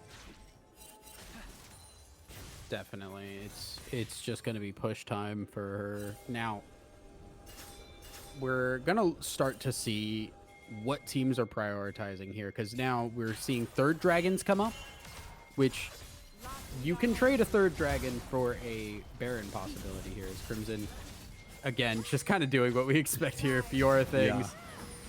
Yeah. Now, Yao Yao might have found out Buenos Dias, but JoJo's around the corner as well. As multiple fight breaking out here. Diamonds immediately bursted down.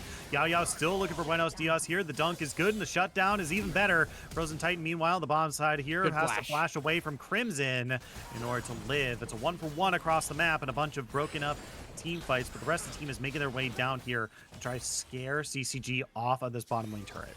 Yeah, it's just both sides. One player just over-indexing really hard into thinking they can take a fight that they can't. I don't know exactly what happened with Diamonds. Got a little bit weird and funky in there. Wukong, by the time we went over, Wukong was deep in the fight, and I'm not entirely sure why. Yeah. It's now taking stock of where we're at. Silver still trying to help out their bot lane here with Frozen Titan, trying to clear things up, give Ezreal at least a little bit of time in that mid lane there. As we have Dragon spawning in a little bit over a minute, so we're going to have to keep our eyes over there. So once again, 2 dragons for CCG, so this is soul point. This is going to be soul point for them, so have to keep our eyes on that half of the map.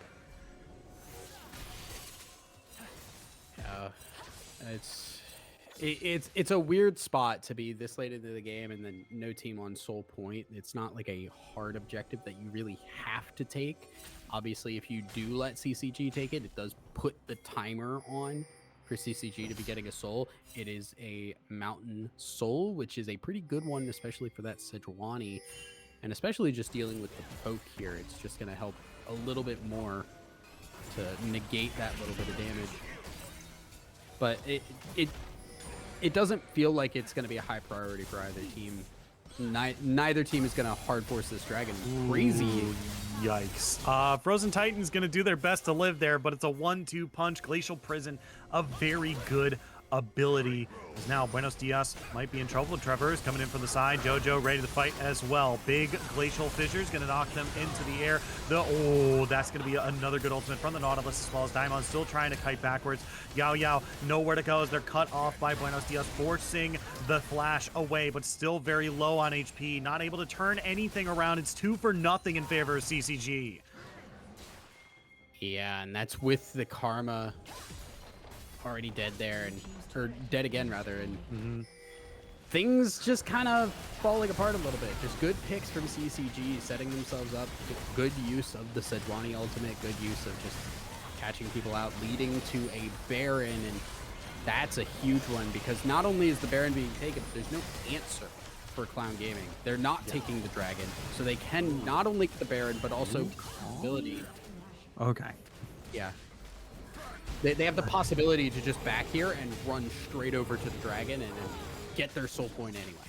Yeah, and that's the biggest thing too that you pointed out, that like, you know, even though, right, like, hey, they might have been able to get that, but maybe we can sneak this. Look at where they are on the map already, and look at where they're going. It's like, yeah, you want that dragon? Yeah, you can have it, right? Look where Fui is right now. Look where Sejuani is right now. Look at where the pings are coming down, right? They're not there. They don't even care about this Drake.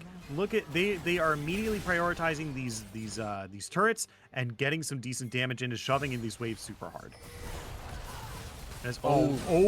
Okay, yep. Well, there's the last bit of damage that they needed in order to finish off that kill. Is now Frozen Titan is going to be once again in some trouble as Diamond's looking for a little bit more. Crimson's going to be able to secure the turret as now here comes the rest of the fight. Glacial Fissure comes across. Crimson's still very healthy. Diamond's flashing away. Silver with the grand challenge. There's going to be the big heal zone as Diamond's looking to maybe find JoJo, maybe get a consolation prize for the team, but they can't quite find it as that's going to be now a Frozen Titan and Yao Yao, the only members left of Clown Gaming. 26.5 minutes in, knocking on the Nexus turrets. CCG looking for more. They're going to be able to find that kill there. Still, the Nexus turrets continue to fall. These death timers are way too long. They can't stop it here. CCG picks up a W for themselves and moves on 3-1.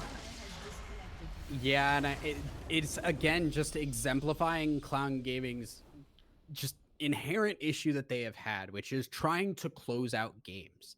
They've had games where they've looked strong, they've gotten some leads, even against really strong teams like CCG. They've not been able to close it out. Every single time we've seen them kind of drop the ball in one place or another. And while they might be able to win some of them, when they do falter against good teams, that's going to get punished a lot harder. We saw the picks on the Karma, and then what happened? All the tempo was lost. It was going in one at a time, one at a time. There was no, hey, we lost somebody, we just have to give this. We can't fight it. It was trying to fix a problem that was not solvable. Yeah. You hit the nail on the head there. It's a problem that a lot of teams have, that like once they see someone die, they're like, hey, let's try to get something in response. But like that's not always something that you need to do. Sometimes it's just like, yeah, hold the L and move on, right? So let's, once again, there's still one more game, I believe, today for Clown Gaming to be able to move on. We want the big three, and I believe the 3 wins is the thing that Clown Gaming needs in order to move on, and that's going to be really important for them. So this last game, big importance here, so you don't want to miss it. We're going to go on to a break and wait for the next replay. Don't go anywhere. We'll be right back after this.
Hello, Clown Gaming. Hello, and NACL OQ fans. We are here. We are game number 5 for Clown Gaming. Finally on the red side. Can we talk about that? But here we are, both teams 2-2. We've got BlackRock Esports up against Clown Gaming. This is the final match for the NACL OQ2 Spring 2024, and this will go down in the annals of history as the final match for this set of OQ here.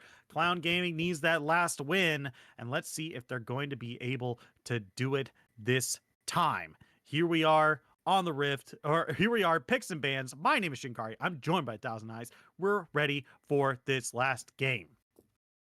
Yeah, and this is the important one. It has to be the 3-2 in order to go on to the next round. So whoever wins this is in, whoever loses goes home.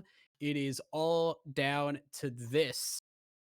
BlackRock Esports going on the blue side this time. We see our bans. Karma left open. Very strong possibility to be picked. Yep. Will be taken here. Again, flexible, top, mid, support.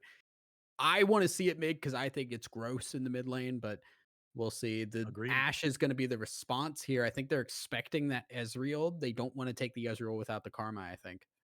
Yeah, I think that's pretty safe as well. And not to mention that since Silver has been playing a lot of Braum here, I would not be surprised if they locked in the Braum. Braum Ashe is a very potent bottom lane. It provides a lot more harder CC to Ashe as well to follow up on. As well, it gives a little bit more damage to her as well with that passive from Braum. So it's a good lane. Let's see how they want to play it. But Orianna is going to be locked in by Hyphy here, and Zalt is going to be locking in the Nocturne. So we've got a ball delivery service on a global scale.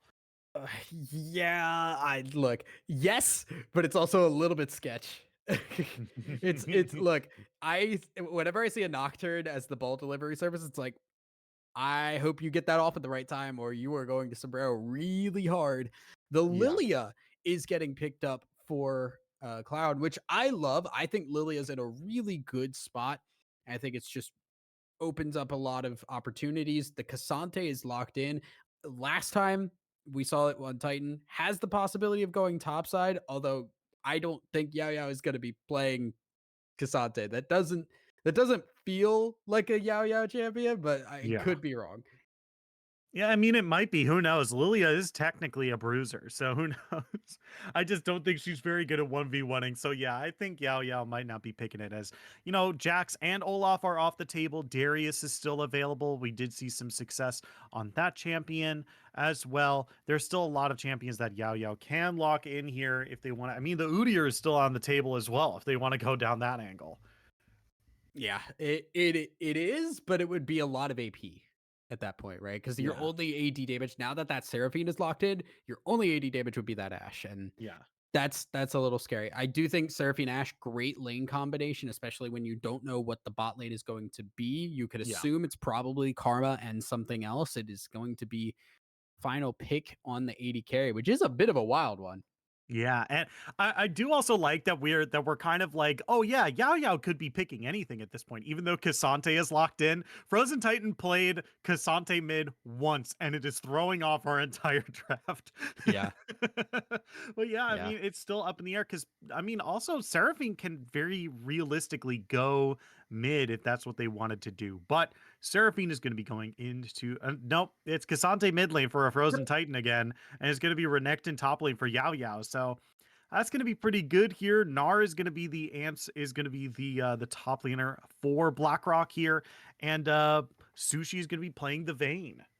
Yeah, I mean, so the Vayne is gonna have a bad time in the spot lane. To be perfectly clear with you, Karma will Yeah, make it a little bit easier. It does give that wave control that Vayne does not have, but it's Ashe Seraphine. There's so yeah, much range. There's so much poke. There's so much lane control in terms of the waves. It's a waiting game for this Vayne. You are yeah, looking to get to that later portion of the game and do something. And that's a little bit scary because of that Renekton. The Renekton is the common pick against that Gnar because you have the ability to just go in when Gnar is in mini form. You can wait out the Mega and then double dash into the Gnar and just fight him until he dies. Yeah. I think that it might be a little difficult for Clown to actually get on top of the Renekton here. So that's going to be or excuse me. It's going to be very hard for Clown to get on top of the Vayne here. They don't really have like a Vi ultimate to like kind of secure down the Vayne here. So they're going to have to play through Oriana and Karma and Gnar here in order to try to dive the Vayne, who is going to be playing this like super close to a lot of these champions, right? Like that's the optimal positioning in a lot of these team fights. Just like, hey, I'm going to play as close to these characters as possible in order to make sure that they are able to respond to anyone trying to dive me. And that's really what I'm going to take a look at here. Vayne actually has a build here that makes her like kind of deceptively tanky if she goes Bork into Terminus. There's a lot of healing, some decent defensives there from the Terminus as well. So it'll be interesting to see how this game plays out, but I'm definitely really excited. I haven't seen Vayne all day. It's exciting to see Vayne as always, and Nocturne is always a champion that is interesting as well because you can just sometimes just press R just to turn off the lights and make people think that you're going to dive them. Yeah, it kind of feels like the onus is on BlackRock to just kind of make Nocturne do something once that level 6 hit. Hmm. Like you have to make that all matter because if Nocturne doesn't get that and it's like, well, okay, well, we didn't get anything out of that. We're now just really in that waiting game for Vayne. Yeah. Because Gnar is not going to win topside. The Oriana is going up against a Cassante. Nobody wins that. Everybody's unhappy. And then the Vayne in the bot side is just, like we said, a ticking time bomb. But if that ticking time bomb doesn't have enough time to go off, it doesn't matter. Yeah. But for sure, we are going to learn more about these comps as we get into the Rift. As they say, the only way to learn is to play. The only way to play is to begin, and the only way to begin is to get us on to Summoner's Rift. Here we are, a game changer for sure. Clown Gaming up against Black Rock Esports.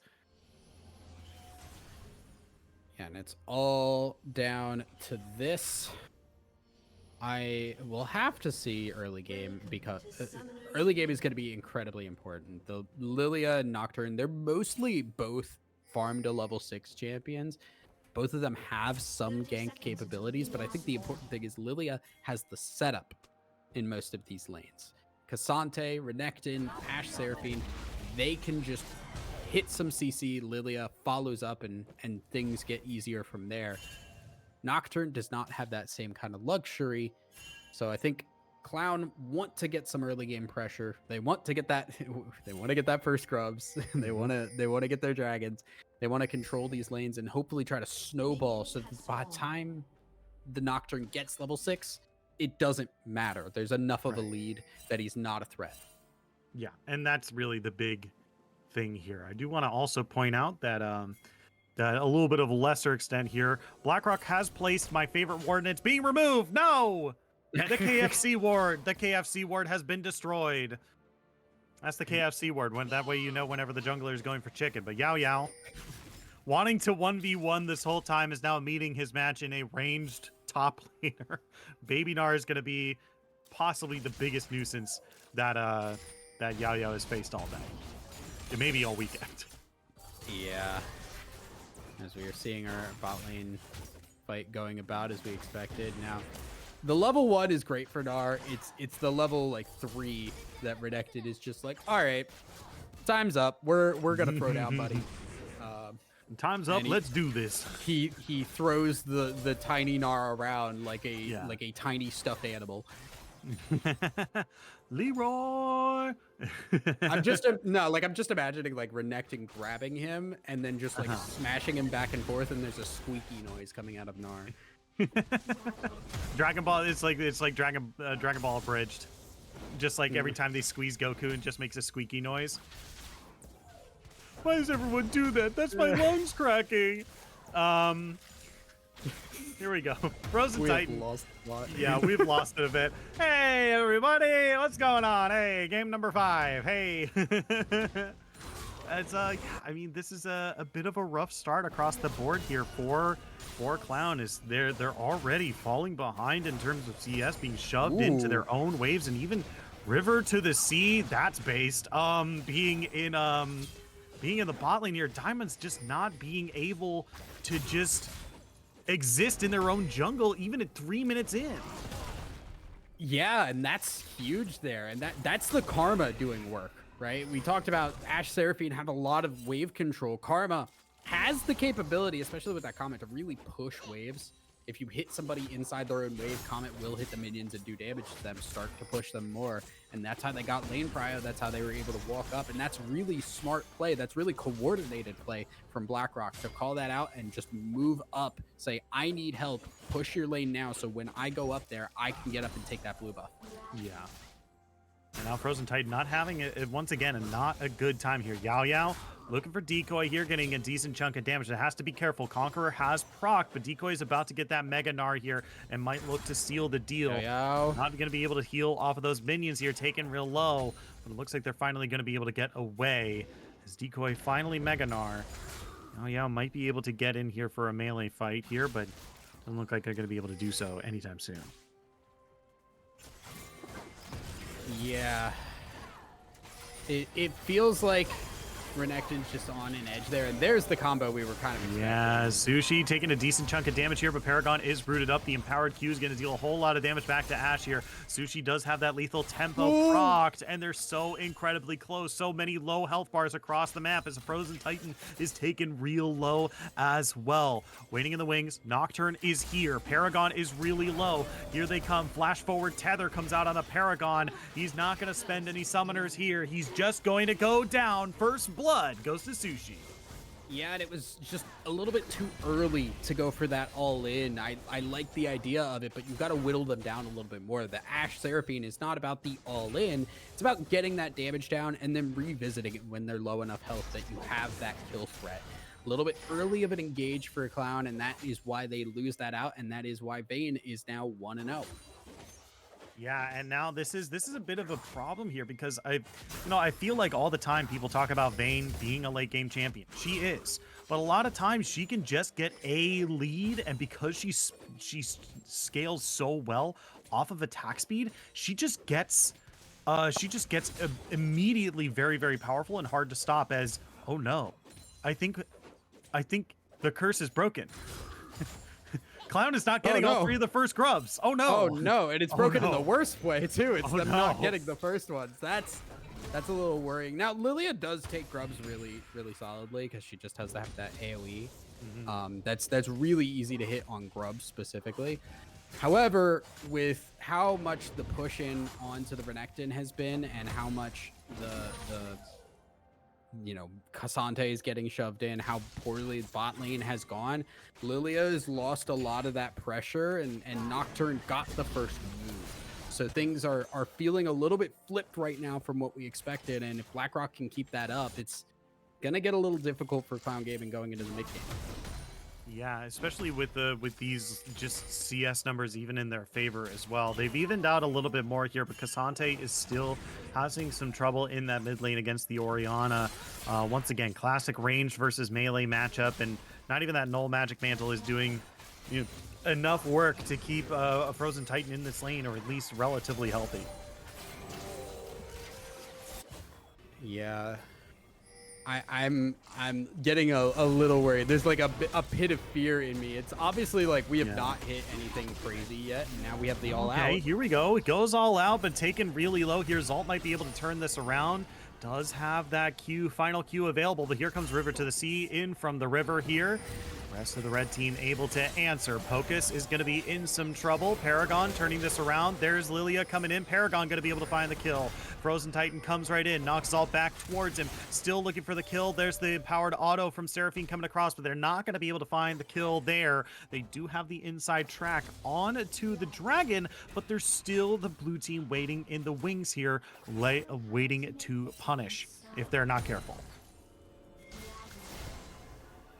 Yeah, a lot of back and forth now. Sushi pretty far forward. The slow's hitting. Yeah, the slow has landed, which means, okay, there's the flash right there. They're going to be able to get away, which once again, they're pinging out the dragon here, but the blue team is pinging out their escape routes here. Lilia might be caught out because they're still in the lane here. Diamonds, there's the ultimate coming out from Nocturne here, trying to get away the flash to break them underneath the turret, but they're scared. They're nearsighted. They got nowhere to go. River to the Sea finds one. Paragon flashes underneath the turret. They're looking for a little bit more here, but Paragon is not going to go down just quite yet. Might be going just a little too far forward. Pockets responds back with a Q. It's 1-for-0 down the bot lane as Diamonds goes down. Again, just it's a little bit concerning just how there is no real answer right now. It doesn't feel like it is like that bad, but I really expected Clown Gaming to be in the driver's seat for this early game. And the fact that they're not is very worrying because I don't know what their options are as we go further in. They have to really hit a good mid-game fight to flip this script a little bit, because right now they're kind of slowly bleeding out in a position where I think they should be kind of pushing the issue a little bit more.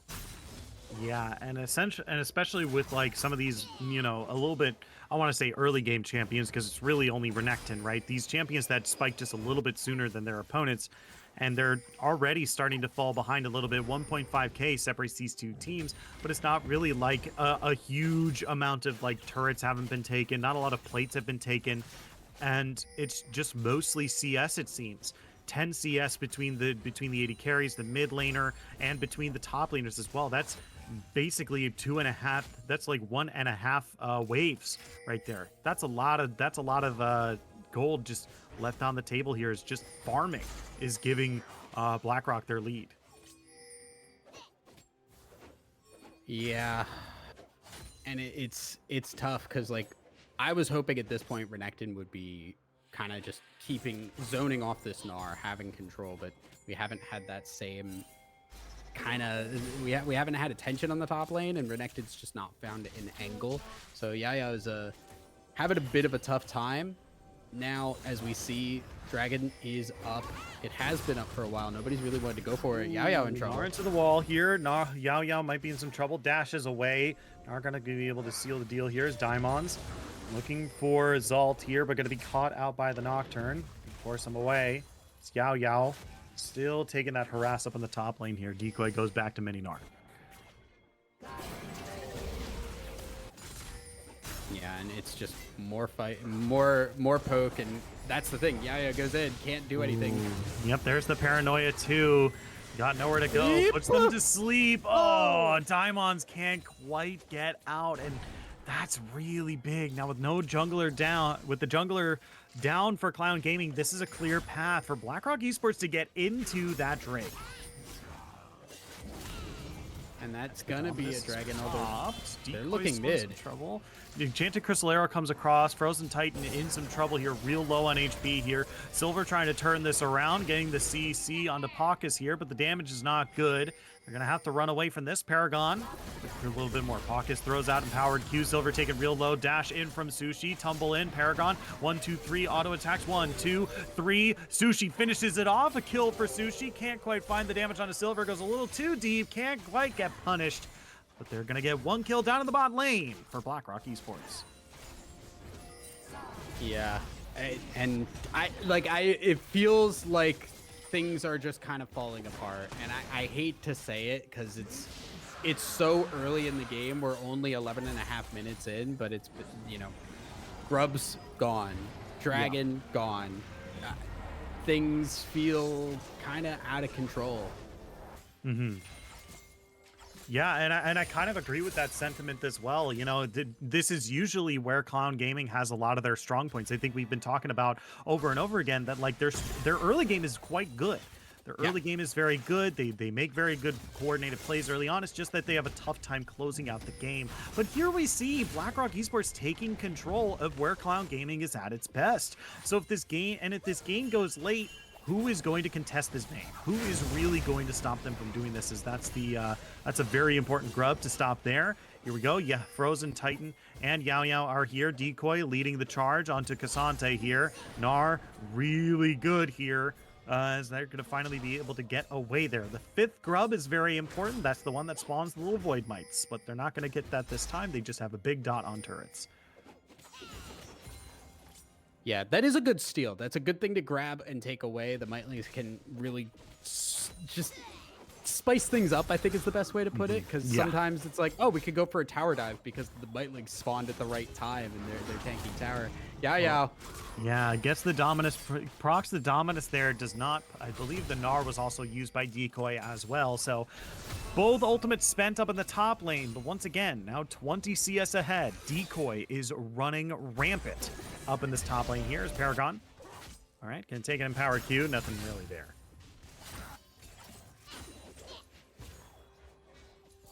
Yeah. The one thing that we can really hope for is once we start grouping up for team fights, if the Nocturne doesn't instantly get a kill or that Shockwave doesn't pop off, there is a Dominus Renekton, there is a Lilia with Sleep. The Cassante should be able to frontline pretty heavily at this point, and you're kind of just fingers crossed hoping your Ashe Seraphine has enough damage.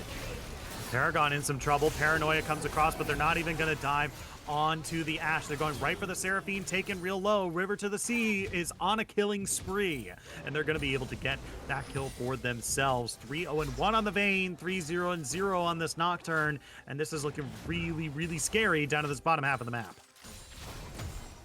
Yeah, and how many times did we say before the game, like, ticking time bomb on the Vayne? She has to be able to, like, get to that late game. Well, late game's coming a little earlier here, as we're going to see the flash result away from the all-out. Vayne is just gonna shred through people, and that the scary part about that is Cassante is really going to pay the price on that, because that you cut your health, you don't cut your, you limit your max health, you don't cut what your max health is. That Vayne W is going to pop an all-out to Cassante, and that is one of the few things that really gets through him compared to like any other champion. He will take damage from Vayne because there is no other option. Yeah, and that's really the big thing too, right? Like, normally the way to counter true damage is to build more health, because true damage it always does that amount. That's it, you know, right? It's going to cut through your resistances. The only way to resist is with HP, but look at what her build is. Blade of the Rune King, and also that Silver Bolts does max health damage, so it's just there's no real good way for Cassante to play around that other than trying to burst Vayne. But here we go. Yao Yao's in some trouble. Hawkus was able to land the root, force the flash away from Sushi here as Diamonds comes up in the top lane, throws Drowsy onto 2, but not onto Sushi. The turret is hitting them. Is not hitting them. That's going to be the Paranoia coming across. The Shockwave is going to pull them back in. A Paragon, half HP, not going to be able to fight this. And that's a big win once again for BlackRock Esports. They continue to push down this top lane here, and Nocturne picks up the Rift Herald.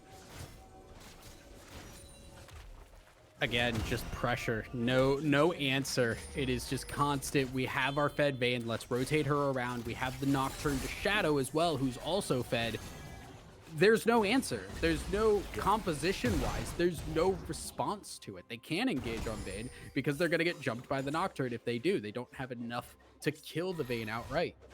Yeah, not to mention that, like, the CC that they have is mostly moot at this point, right? Mikhail's Crucible and Cleanse is on BlackRock Esports here to protect this Vayne, right? And you can build even more than that. If Vayne wanted to build a Quicksilver, they could, right? Like, that might be the most BM thing to build right now if they wanted to spend that 800 gold tax. Now, granted, they're not going to. I think that might be a correct me if I'm wrong. I think that's a Terminus second item there for the Vayne. Yeah, that is a Guinsoo likely for the Vayne there. Okay. And that is, why not at this point? Yeah, I mean, that's a pretty standard item for her as well. But, at this stage, like, you've got the protection from the CC, and now you just need to make sure you do as much damage as possible, and Guinsoo's is the best way of doing that. So, yeah, I mean, it's a really tough spot for Clown Gaming to be in at this stage. Yeah, I mean, the really crazy part is, like, if this was a different game with different champions on the enemy team, because we have Nocturne ulting. Yeah, there's going to be the Paranoia there, but it's mostly just to scare away the Lilia, but it is going to be able to find that there. It's down in the bottom lane. The Dragon is taken.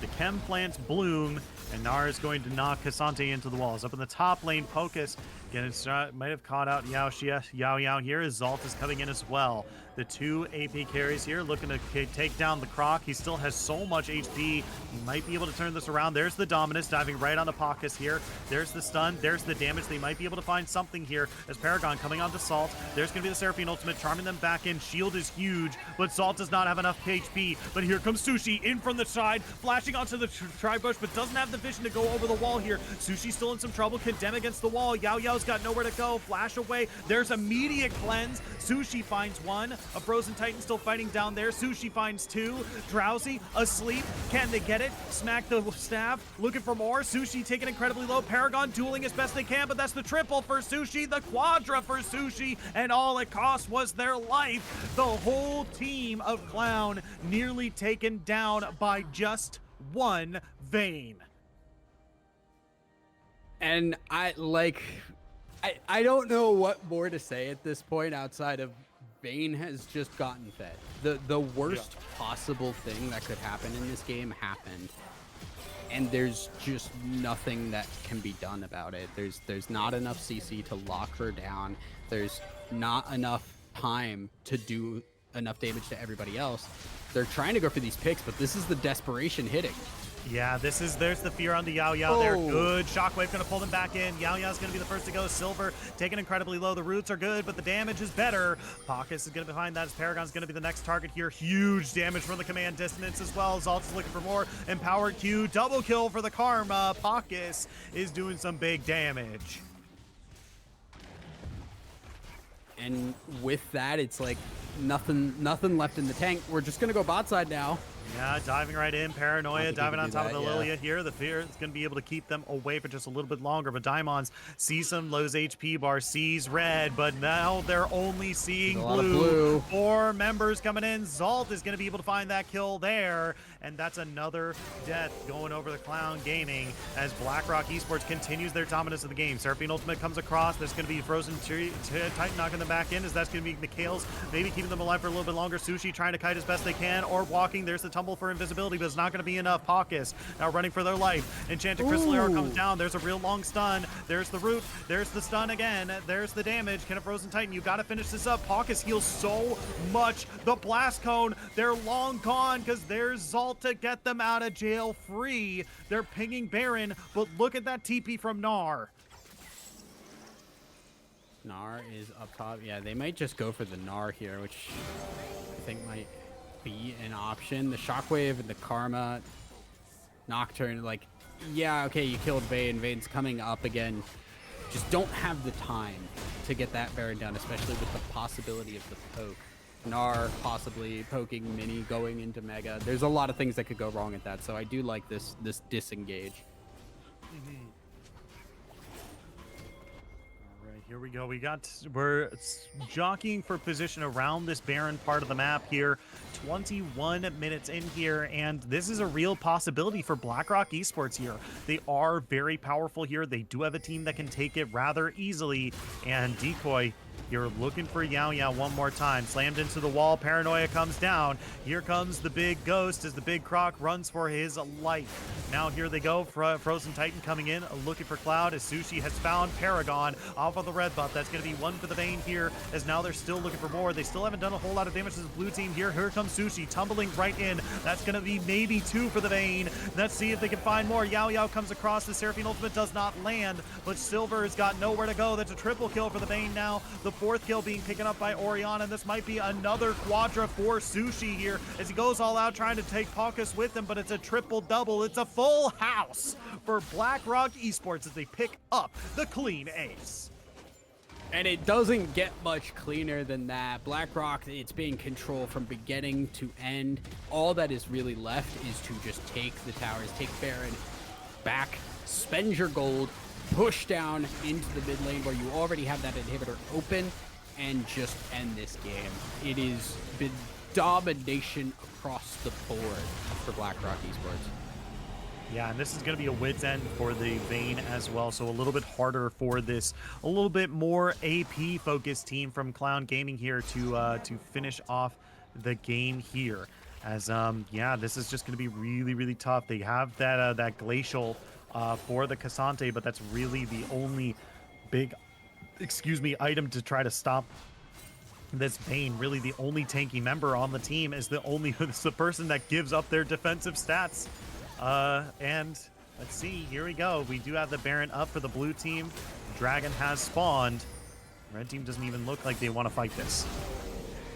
Yeah, well, they don't have a choice. Yeah, Paranoia comes across, immediately lands on a Paragon, and Sushi's going to be able to find one. Frozen Titan's taken incredibly low. Now they're looking for the next one here. These red HP bars underneath the turret. Sushi does not care, doing so much damage. They're going to take the tier 2 with ease, as now that's going to be Daimons taken down. Sushi finds another unstoppable on the Vayne. 13, 2, and 3.